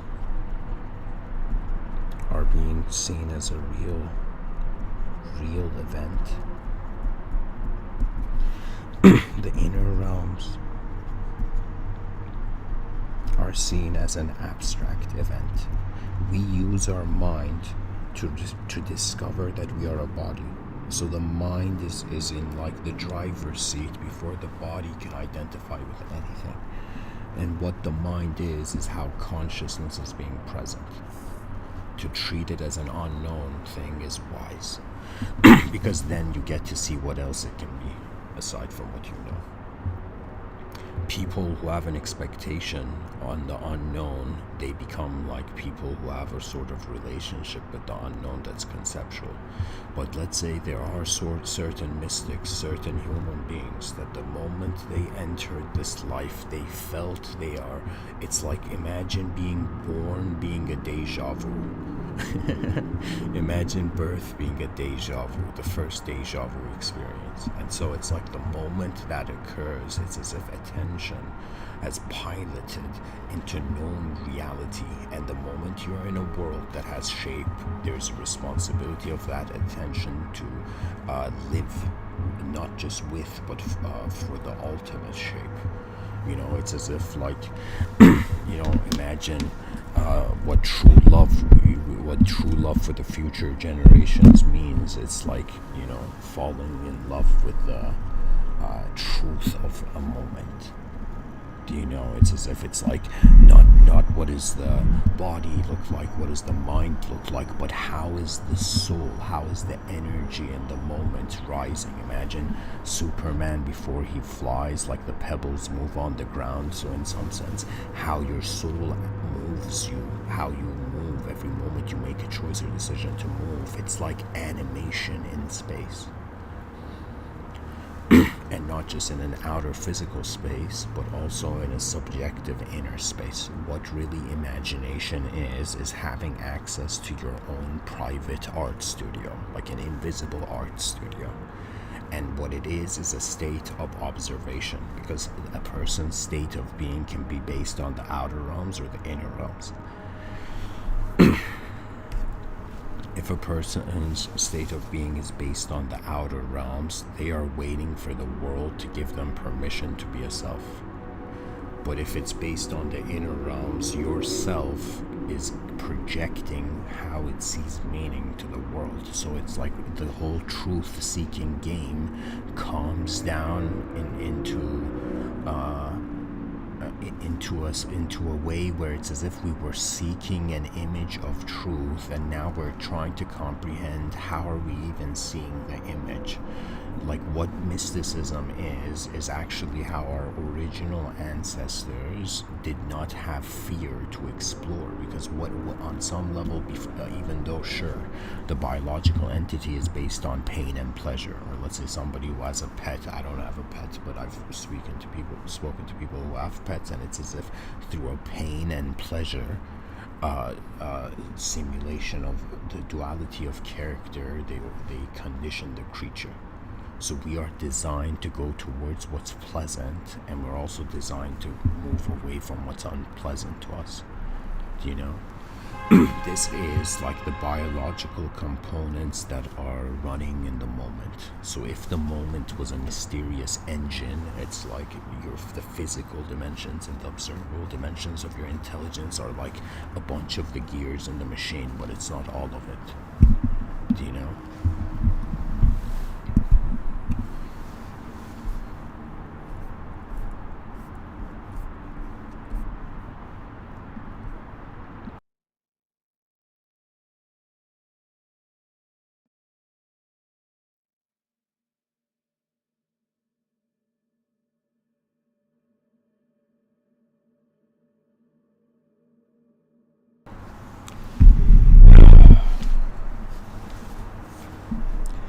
So back to the notepad.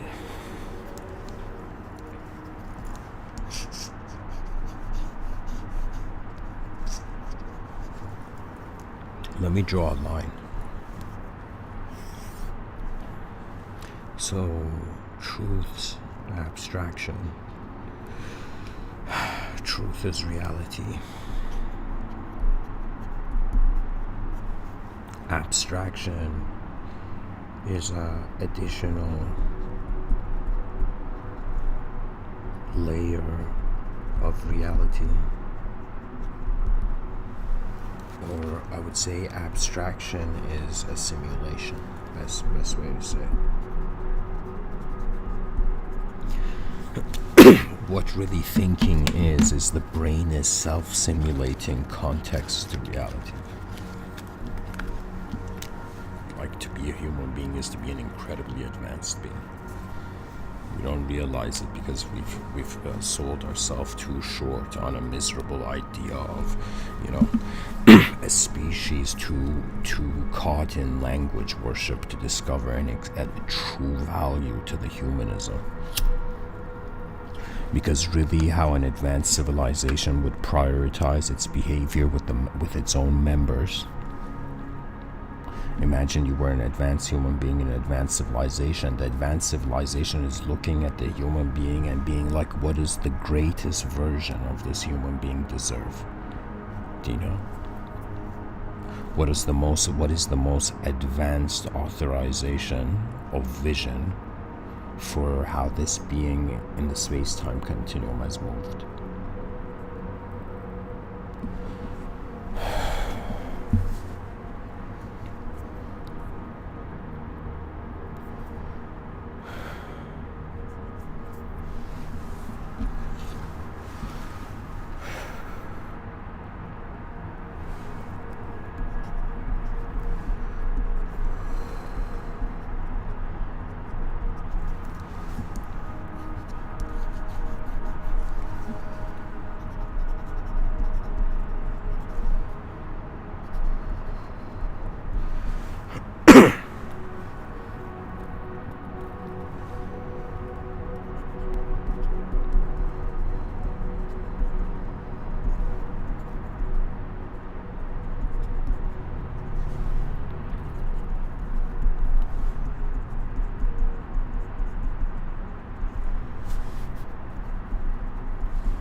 Our minds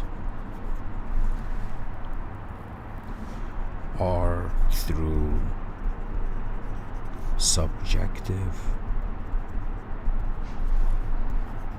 archetypal positions engaging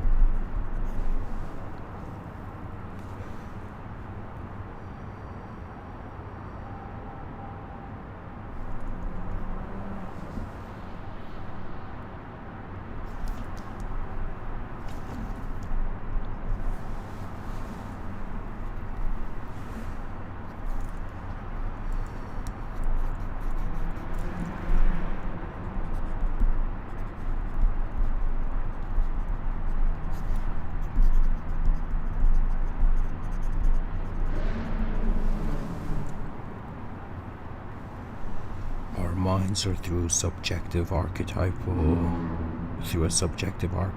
position administering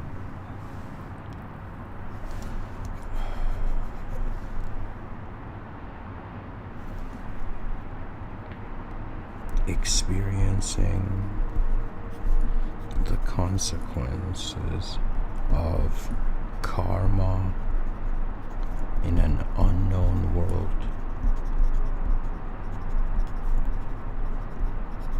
And for an unknown being.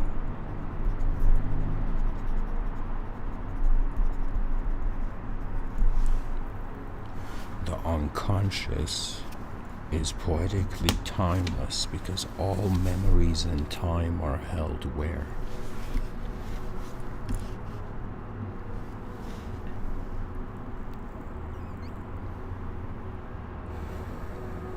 Truth's abstraction is how our eyes were open before they could be closed. How life's presence was an eternal moment that time could not touch. That our presence as beings in this universal sector is the most incredible, it's the masterpiece of the macrocosm, the greatness of the world. Our minds bask in the greatness of the world, you know. We are being watched by the greatest of them all. Truth is watching how the simulation is its own work.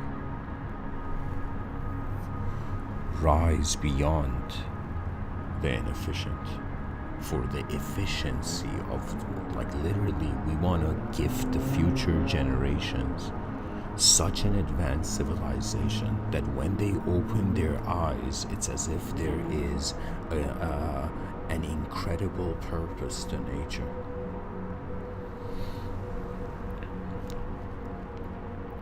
There's going to be so many philosophers on the advanced civilization in the future. In this lifetime, I feel I just need to get the ball rolling, and it's like the rest will happen. The Legend of Advanced Civilizations, 2020, from 2020 actually, from, let's say, from 2022 and onwards. We cannot ignore the great potential that we see. A person, let's say, they can choose to not do anything with the outer realms. They could choose to be detached from the world. But at some point they'll be like, why was it here though?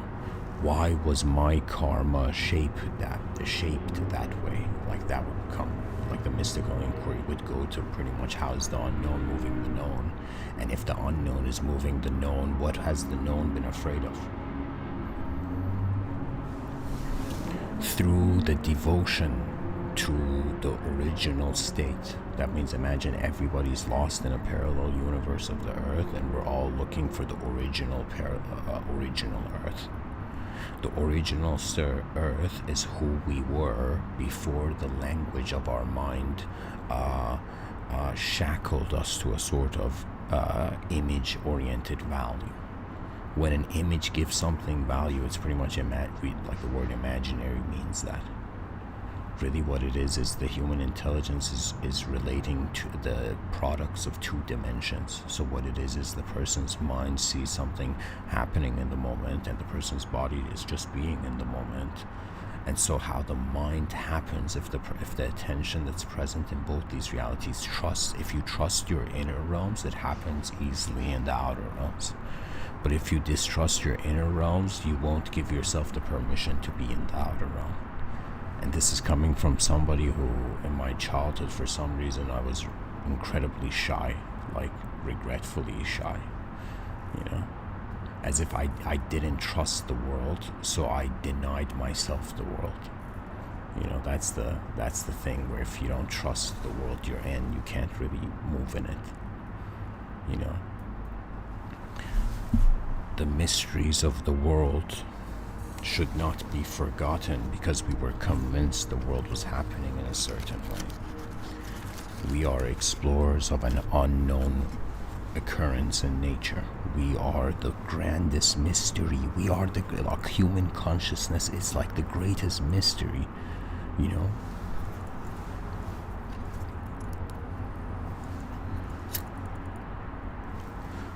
People are like, what's the most advanced technology? It's like, when's the most advanced phone, or let's say a laptop that no substance can like destroy?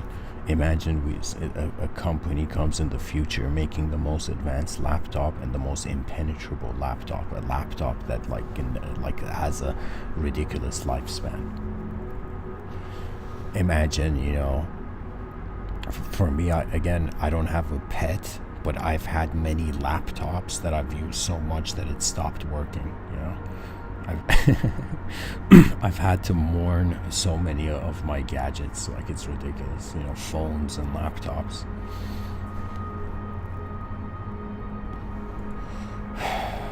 But the nature of reality is,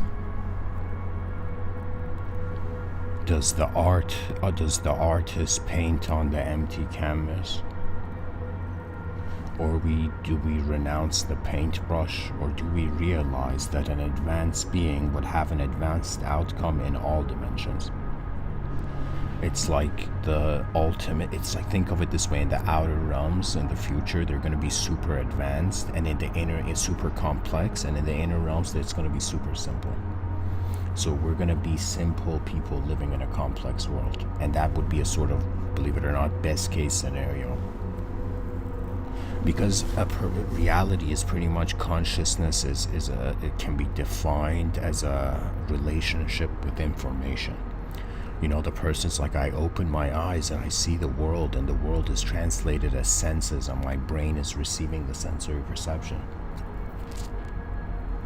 Now the question comes, why is the sensory perception being received? Why is the genetical program seeking individual sovereignty and separating itself from the earth to go beyond the earth? I'm just waiting for,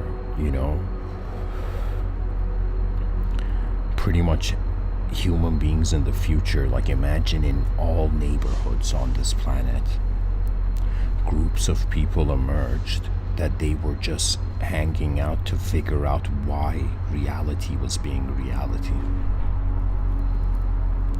It's like we have minds, but we don't know what the mind is, so what is even having a sense of ownership? It's like the person's like, how am I being my name when I am aware of the subject and object simultaneously? Really, what concepts like channeling, or let's say esoteric experiences, with theosophical or spiritual experiences, what all of these are is that the person is having a relationship with the unknown, and when they trust the unknown, the known can move differently.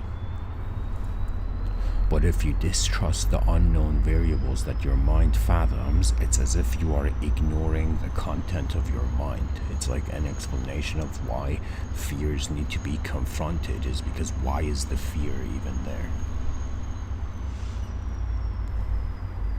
It's all, on some level, something very natural, right? Like human beings living their lifetimes is equivalent to like plants in a garden, different flowers in a garden.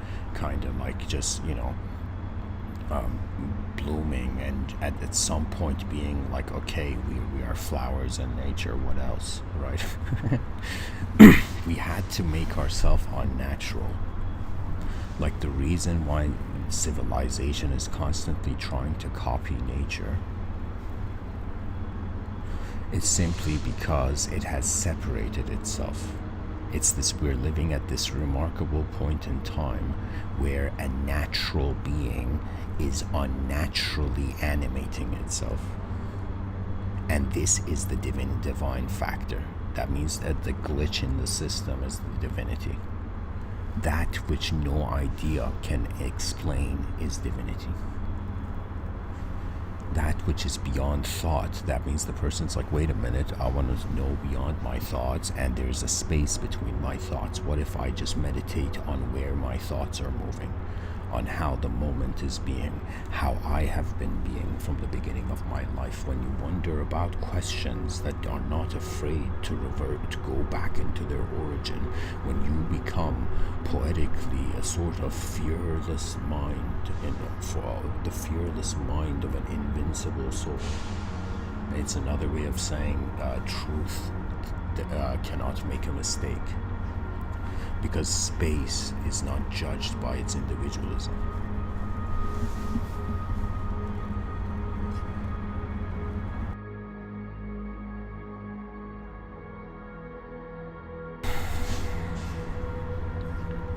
Anyways, I feel like reading some quotes, actually. Let me see what I can find.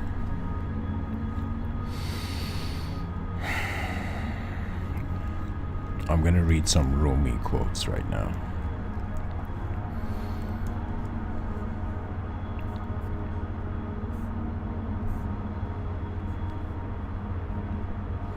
The poet Rumi says, "Let the beauty of what you love be what you do."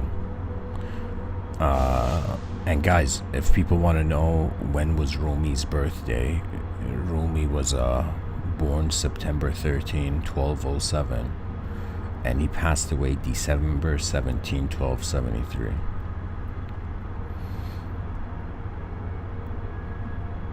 So I'm reading quotes from some guy from 1273. But these quotes are the poet Rumi is like a mystic, so his quotes are poetically otherworldly. The poet Rumi says, "Everything that is made beautiful and fair and lovely is made for the eye of the one who sees." The poet Rumi says, "The minute I heard my first love story, I started looking for you, not knowing how blind that was. Lovers don't finally meet somewhere. They're in each other all along." He's talking about like the union of two souls into becoming one soul, in the sense that they realize from the beginning they were one soul.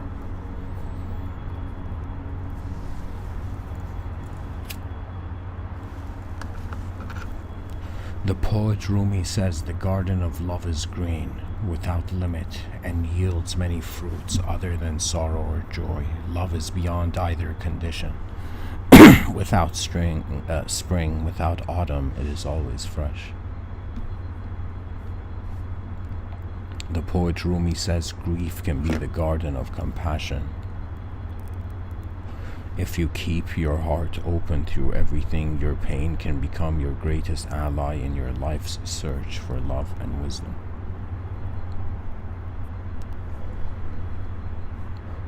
The poet Rumi says, everyone has been made for some particular work, and the desire for that work has been put in every heart. The poet Rumi says, "There are 1,000 ways to kneel and kiss the ground. There are 1,000 ways to go home again." The poet Rumi says, "Woman is a ray of God. She is not that earthly beloved. She is creative, not created."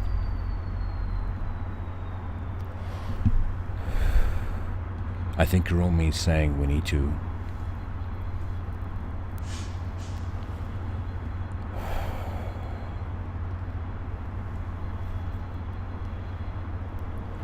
allow eternity's grace. The poet Rumi says, "Beauty surrounds us, but usually we need to be walking in a garden to know it." The poet Rumi says, "O bird of my soul, fly away now, for I possess 100 fortified towers." The poet Rumi says, "Your depression is connected to your insolence and refusal to praise." The poet Rumi says, "Something opens our wings, something makes boredom and hurt disappear, something fills the cup in front of us, we taste only sacredness." See, this is something I honestly appreciate about the Native American metaphysics. That for them, it wasn't that you were just being a creature in nature, that the moment was the spirit of nature. How every moment happened was the shaman's revelation. The poet Rumi says, I have seen the king with a face of glory, he who is the eye and the son of heaven, he who is the companion and healer of all beings, he who is the soul in the universe that births the souls." Wow.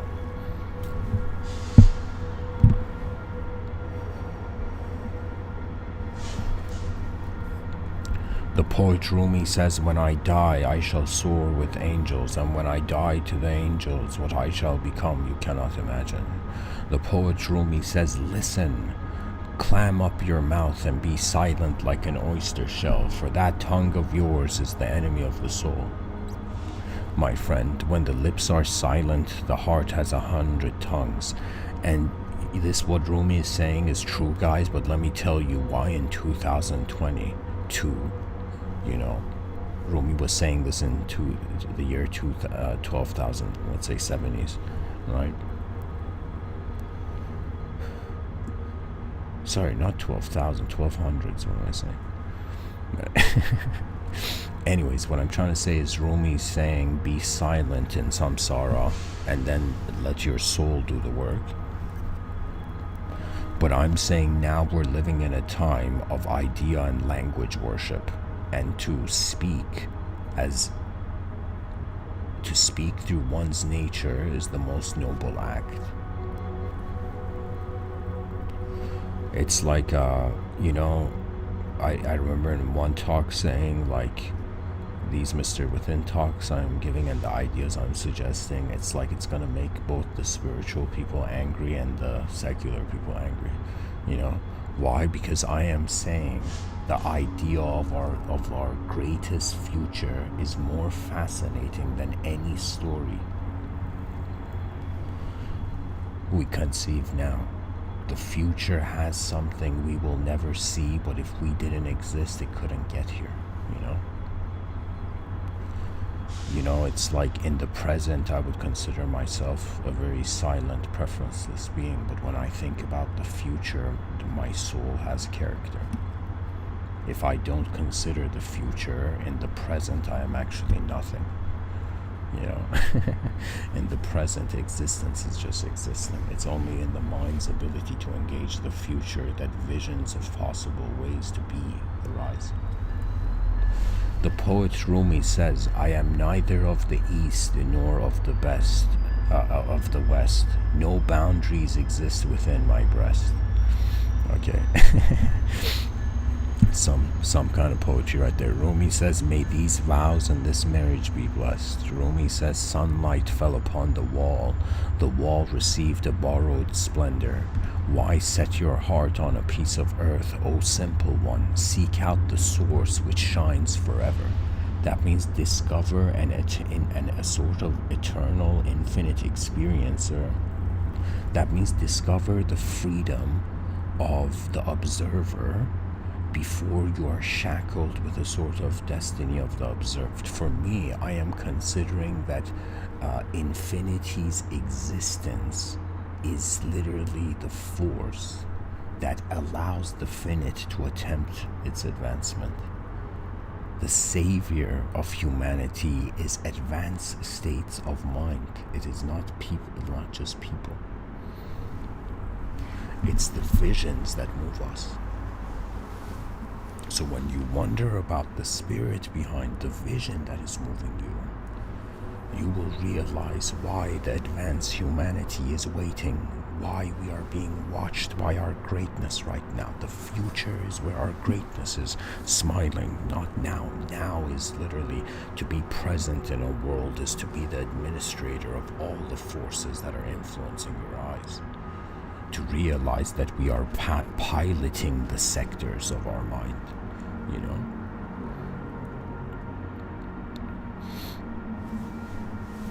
The poet Rumi says there is an invisible strength within us. When it recognizes two opposing objects of desire, it grows stronger. The poet Rumi says, why should I be unhappy? Every parcel of my being is in full bloom. The poet Rumi says the gifts of lovers to one another are, in respect to love, nothing but forms, yet they testify to invisible love. The poet Rumi says you know the value of every article of merchandise, but if you don't know the value of your own soul, it's all foolishness. So Rumi's pretty much saying, it's like, whoever you are listening, how do you value your soul? The poet Rumi says, beg of God the removal of envy, that God may deliver you from externals and bestow upon you an inward occupation, which will absorb you so that your attention is not drawn away. The poet Rumi says this is the essence of all sciences, that you should know who you will be when the day of reckoning arrives. That means when the consciousness enters the unconscious, then we have to know who we were, regardless of how much we were desire bound to the conscious relating to the unconscious. That means it's really at the end of life, our honest eyes are moving through, are tunneling through the moment. Who we are before we had to be anything, pretty much. There's a strange instantaneous freedom in realizing that.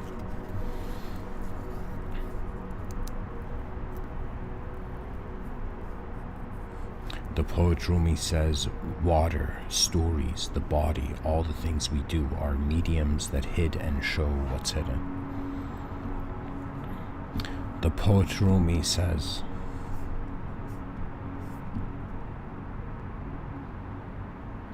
that which is false troubles the heart, but truth brings joyous tranquility.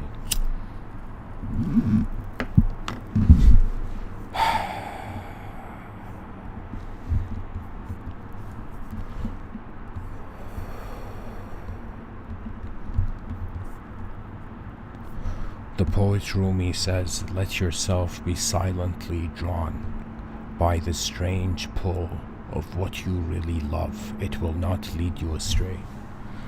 The poet Rumi says there is a candle in your heart ready to be kindled. There is a void in your soul ready to be filled. You feel it, don't you? The poet Rumi says, I closed my mouth and spoke to you in 100 silent ways. The poet Rumi says reason is powerless in the expression of love. The poet Rumi says, in your light I learn how to love, in your beauty how to make poems. Your dance inside my chest where no one sees you, but sometimes I do, and that sight becomes this art. So it's pretty much like what Rumi is saying is he has this concept of the beloved, and for him the ultimate truth of reality is like that which is, let's say, it's an ultimate station of love. So imagine somebody was like, what can loving do for me? You know, mystically it takes you to the ultimate station of the mind. And then you ask, what is the purpose of benevolence? That means, what is benevolence to a finite being? And what does benevolence mean to an infinite being? As if, imagine the genius of the concept of a creator that created something that a part of it could not die, so that part could be judged. It's another way of saying our minds are living a life that is beyond the lifespan of our body. And so it's all about the nature of a mind. Sometimes I think about death as if somebody after work cleaning their table and then leaving, you know. It's like the attention shifts from how the moment is holding it, and the unknown is its own revelation. The poet Rumi says, wherever you are and whatever you do, be in love. I read this. He says, close your eyes, fall in love, stay there. The poet Rumi says, why are you knocking at every other door? Go knock at the door of your own heart. The poet Rumi says, I looked in temples, churches, mosques, but I found the divine within my heart. Love rests on no foundation. It is an endless ocean with no beginning or end. The poet Rumi says goodbyes are only for those who love with their eyes, because for those who love with heart and soul, there is no such thing as separation. The poet Rumi says lovers don't finally meet somewhere, they're in each other all along. The poet Rumi says we are born of love, love is our mother. The poet says you have within you more love than you could ever understand. I totally believe that. The poet Rumi says, would you become a pilgrim on the road of love? The first condition is that you make yourself humble as dust and ashes. Be certain, in the religion of love there are no believers or unbelievers. Love embraces all. The poet Rumi says, you are the soul of the universe, and your name is love. The poet Rumi says, the only lasting beauty is the beauty of the heart. So all those people trying to be cool in the outer realms, it's like the outer realms points to the inner realms. That means we're shifting from the era of cool bodies to cool minds, and then the most advanced state of mind would be beyond dualism. It wouldn't be ignorance of dualism, but it would be like dualism and something else. Pretty much an psychology of an infinite being. Because what else can we do? We're on that side of the coin of the world where we're temporary. Like the body is temporary. The vision and the scale of our efforts, it's been, pushed by the temporary. But the question comes, how can a temporary being know it's temporary if there isn't an eternal reference point to contrast it to? The poet Rumi says, you have to keep breaking your heart until it opens. Okay, I think that's too. It's like sometimes the nature of the mind doesn't need to even touch the idea of the broken. The poet Rumi says, they say there's a doorway from heart to heart, but what is the use of a door when there are no walls?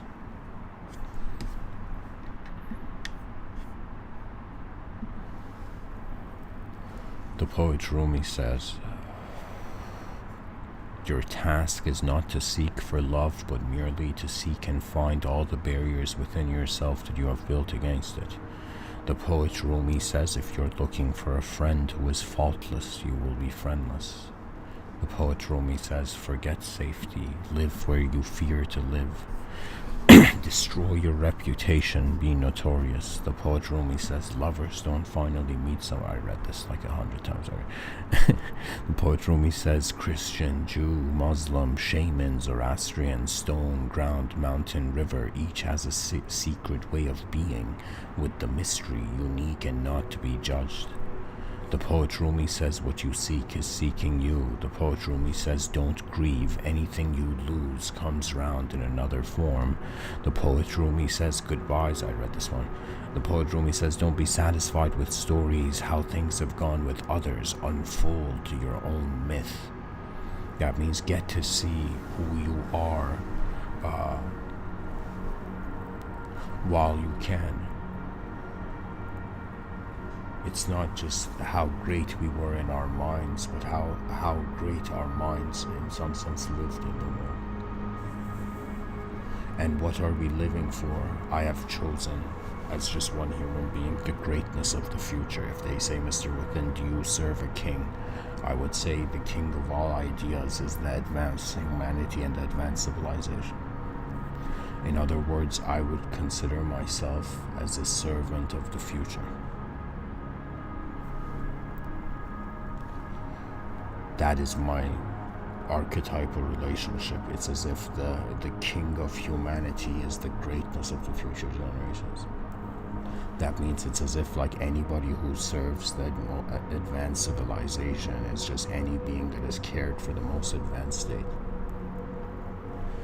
There will be even advanced cultures, you know. An advanced culture would be the ability of the human being to uphold multiple personalities. Imagine there was an interface to how imagination was being our psychology, and we could see in every moment our impressions of the moment are based on which content or which memory fragment in our neurons.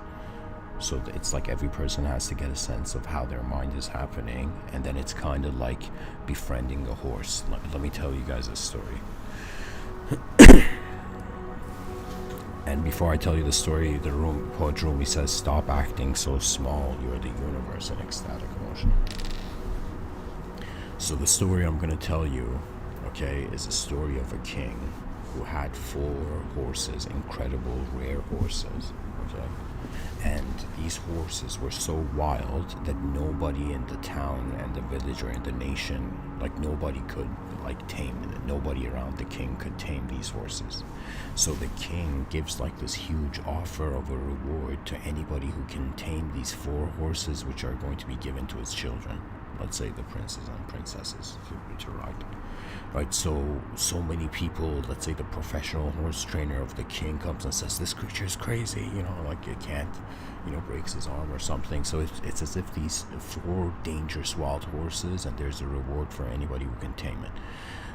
And this is like a poetically like a story that comes from like a Vedic context, so you could think of this as ancient India, you know, the context of the story. So what happens is one day this simple kid, like this, let's say, young man comes to the king and says, hey king, I can completely tame these horses. And the king's like, nobody's been able. Who the hell are you? Like, yeah. Right? And so even the king trainer who failed is like looking at the king, and it's like, who's this pipsqueak, you know? And so and so this guy says to the king, I can tame these horses, but under one condition. And the king says, what is that condition? The king really doesn't have an option. So the king says, what's the condition? The person says, I need to take these horses for 1 year. And in 1 year, I'll bring them back to you completely tamed. And the king is like, okay, we don't know what else to do, so sure. And they in some sense, like the guy knows that if he doesn't come back, like, you know, there's consequences. So in the story, he's not running away. What happens is a year passes, and the king's like, all right, it's that time where this guy needs to bring back the horses. And so, to his surprise, he sees the moment he had the thought outside of his window, like let's say palace window, the guy brought the horses. And the horses, and what is so bizarre is that as the guy's walking into the palace, the 4 horses are walking behind him in a straight line. And he walks into the kingdom, right? And so the king is surprised. All the princes and princesses go on the horse, and the horses look at the young man, and the young man kind of nods, and the horses are all like content. So imagine he delivers properly what, you know, and the king's like, no way, you did it, here's the reward. And the king's like, an additional reward is that you're gonna have dinner at the king's table. Okay. And so what happens is that this young man is eating food he's never tasted before, and suddenly the king says to him, tell me how you tamed these horses. And because it's a king, the guy's like, sure. And the king has to know like how this guy, pulled off such an incredible feat. So the young man says, all the people you brought to tame these horses, they just jumped on the horse and thought they could tame it that way. It's like, and so what this young man had done was he had taken these 4 horses and actually taken them to a field with fences and set them free. Like he just went and set the horses free. And every day, every moment, he started living with these horses. Like when the horses were eating grass and eating food, he would go sit there and eat food. When the horses were drinking from the river, he would go and drink from the river. And he had done this every day to the degree that the 4 horses were like, okay, this guy's another 5th weird horse, you know? Right? So that's like the story, right? And so it reached a point where the horses trusted him to the degree that he could go and sit on the horse. Like he said he would put his hand on the horse, and the horse didn't like it, so he would stop, and after a week he would put his hand on the horse and the horse was relaxed. So it was through a year of building trust with actually acknowledging the horses as beings, not just objects to like ride, you know. And so the king becomes fascinated, and evidently the 4 horses were a metaphor for the 4 types of yoga. It's like, what wants to connect with the observable universe? Is it an honest? Is it our original self? Truth's abstraction is the mystery of how both of them can coexist. It's like one physical server, 8 billion inner versions of the outer world.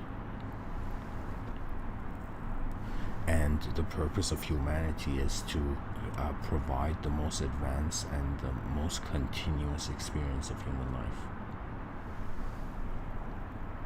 It's like the advantage of an unnatural technology being used by a natural being is that that technology can use its nature to, in some sense, bring forth a new approach to the technology. So it's as if we are semi-natural, semi-unnatural, but this is a biological nature I'm talking about. In the future, let's say if people become cyborgs, that would be a sort of hilariously an inner unnatural sense of self becoming an unnatural self also in the outer ones. I think probably by 600 years in the future, like, you know, to look like a cyborg would be super normal. Who knows, but I think it will get there. There's a huge chance, like, people, you know, think about like super intelligence, or Ray Kurzweil says, like, you know, there's going to come a point where technology updates itself faster than human beings can control, and that's the era of super intelligent computers. And, you know, a lot of people fear like what can happen, but I would say it would be as if, imagine a super intelligence arrived in the world. It would be as if that super intelligence would implement its super intelligence in solving the problems. So I feel actually the smartest intelligence that can appear on the planet right now is actually a benevolent intelligence, because it is surpassing the problems that give it a reason not to be benevolent. Imagine an extraterrestrial wanted to invade Earth, and a human psychologist was walking in the park and had a chance to talk to this extraterrestrial, and the human psychologist was like, hey man, what if this outburst of wanting to invade our species is your own childhood repressed, you know? Imagine telling an extraterrestrial that it wants to invade Earth, that it has, you know, it was repressed in childhood, you know? It's as if we're like, you know, trust nature before you have to conditionally accept it, you know? It's like what can we do? We are intelligence in a moment. Trust is our truth. So wonder about your real eyes, and, you know, the multidimensional awaits, and the era of the advanced humanity is upon us. The legend of the advanced civilization will be heard by all, like every being, conscious being in this universal sector. The way human beings will build an advanced civilization will be so advanced that I'm telling you, other species in nature will come and assist us, unknowingly, indirectly. It's as if the spirit of the space, the spirit of the space is the freedom of its potential. Wonder about the greatest vision, and wonder about the greatest self that is already being in that vision. What else can I say? You know, advanced beings, it's time for advanced beings to build an advanced world. It's the most honorable act of the soul. So to build an advanced civilization is like, it's like poetically the ascension of the suffering of 8 billion individuals.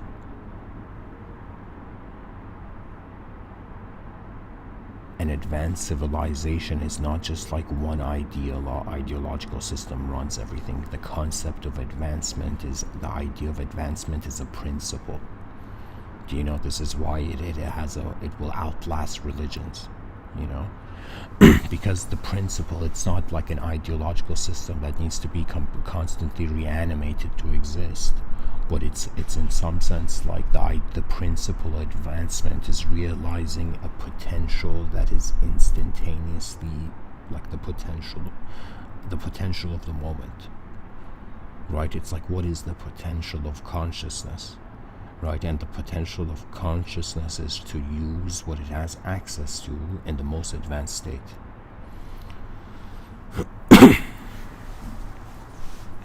Anyways, guys, I hope this episode was helpful.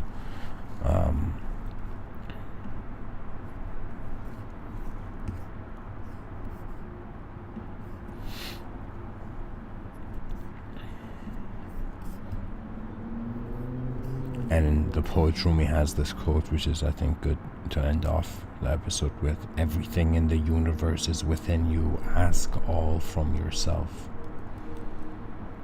That's it, guys. The secret that was externally being waited for is actually an internal remembrance.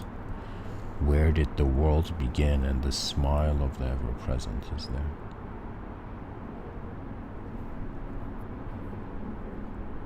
It's another way of saying, like, we're alive, might as well wonder about the most advanced, like, freedom, the most advanced state of being. We should not be afraid of the future, or we will disappoint it, you know.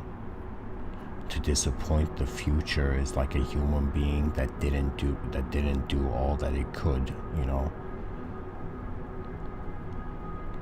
for the advanced humanity, the rekindling of an honor for your species. That means that it's like, if in the future they're like, how did human beings in their effort to build an advanced civilization be so benevolent? Because there was no time for inefficiency to perform. What I mean by this is that there is a type of advancement that gets convinced by the conditions it perceives, and then there's a type of advancement that knows the nature of its advancement beyond the conditional relationship. So I am saying, when the mind or the spirit of the moment, or that is animating the moment, realizes its nature is unconditional advancement, the nature of its presence is unconditional advancement.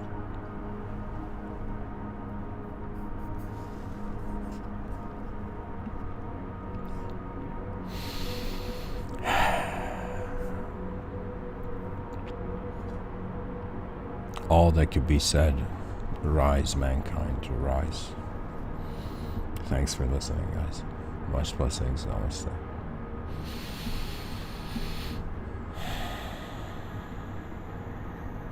And perhaps truth's abstraction is abstraction's remembrance that it is starting from truth. Our true nature is the secret of all worlds in one moment. Attention is the divinity in the room. So whoever studies how their attention is holding their moment, you will it's like spiritual stories would be exchanged with would be replaced with experiential moments of trusting the unknown and watching how the karma of the moment happens. It's like a selfless being who has karma and being like, wait a minute, if I'm selfless, to who is this karma happening? And you realize the karma of the self is simultaneously being the behavior of the world.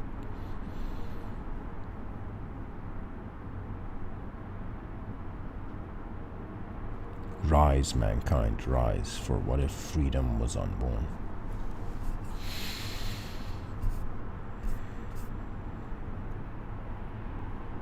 a freedom that the conditions of reality cannot define, you know. Our greater eyes are waiting for us.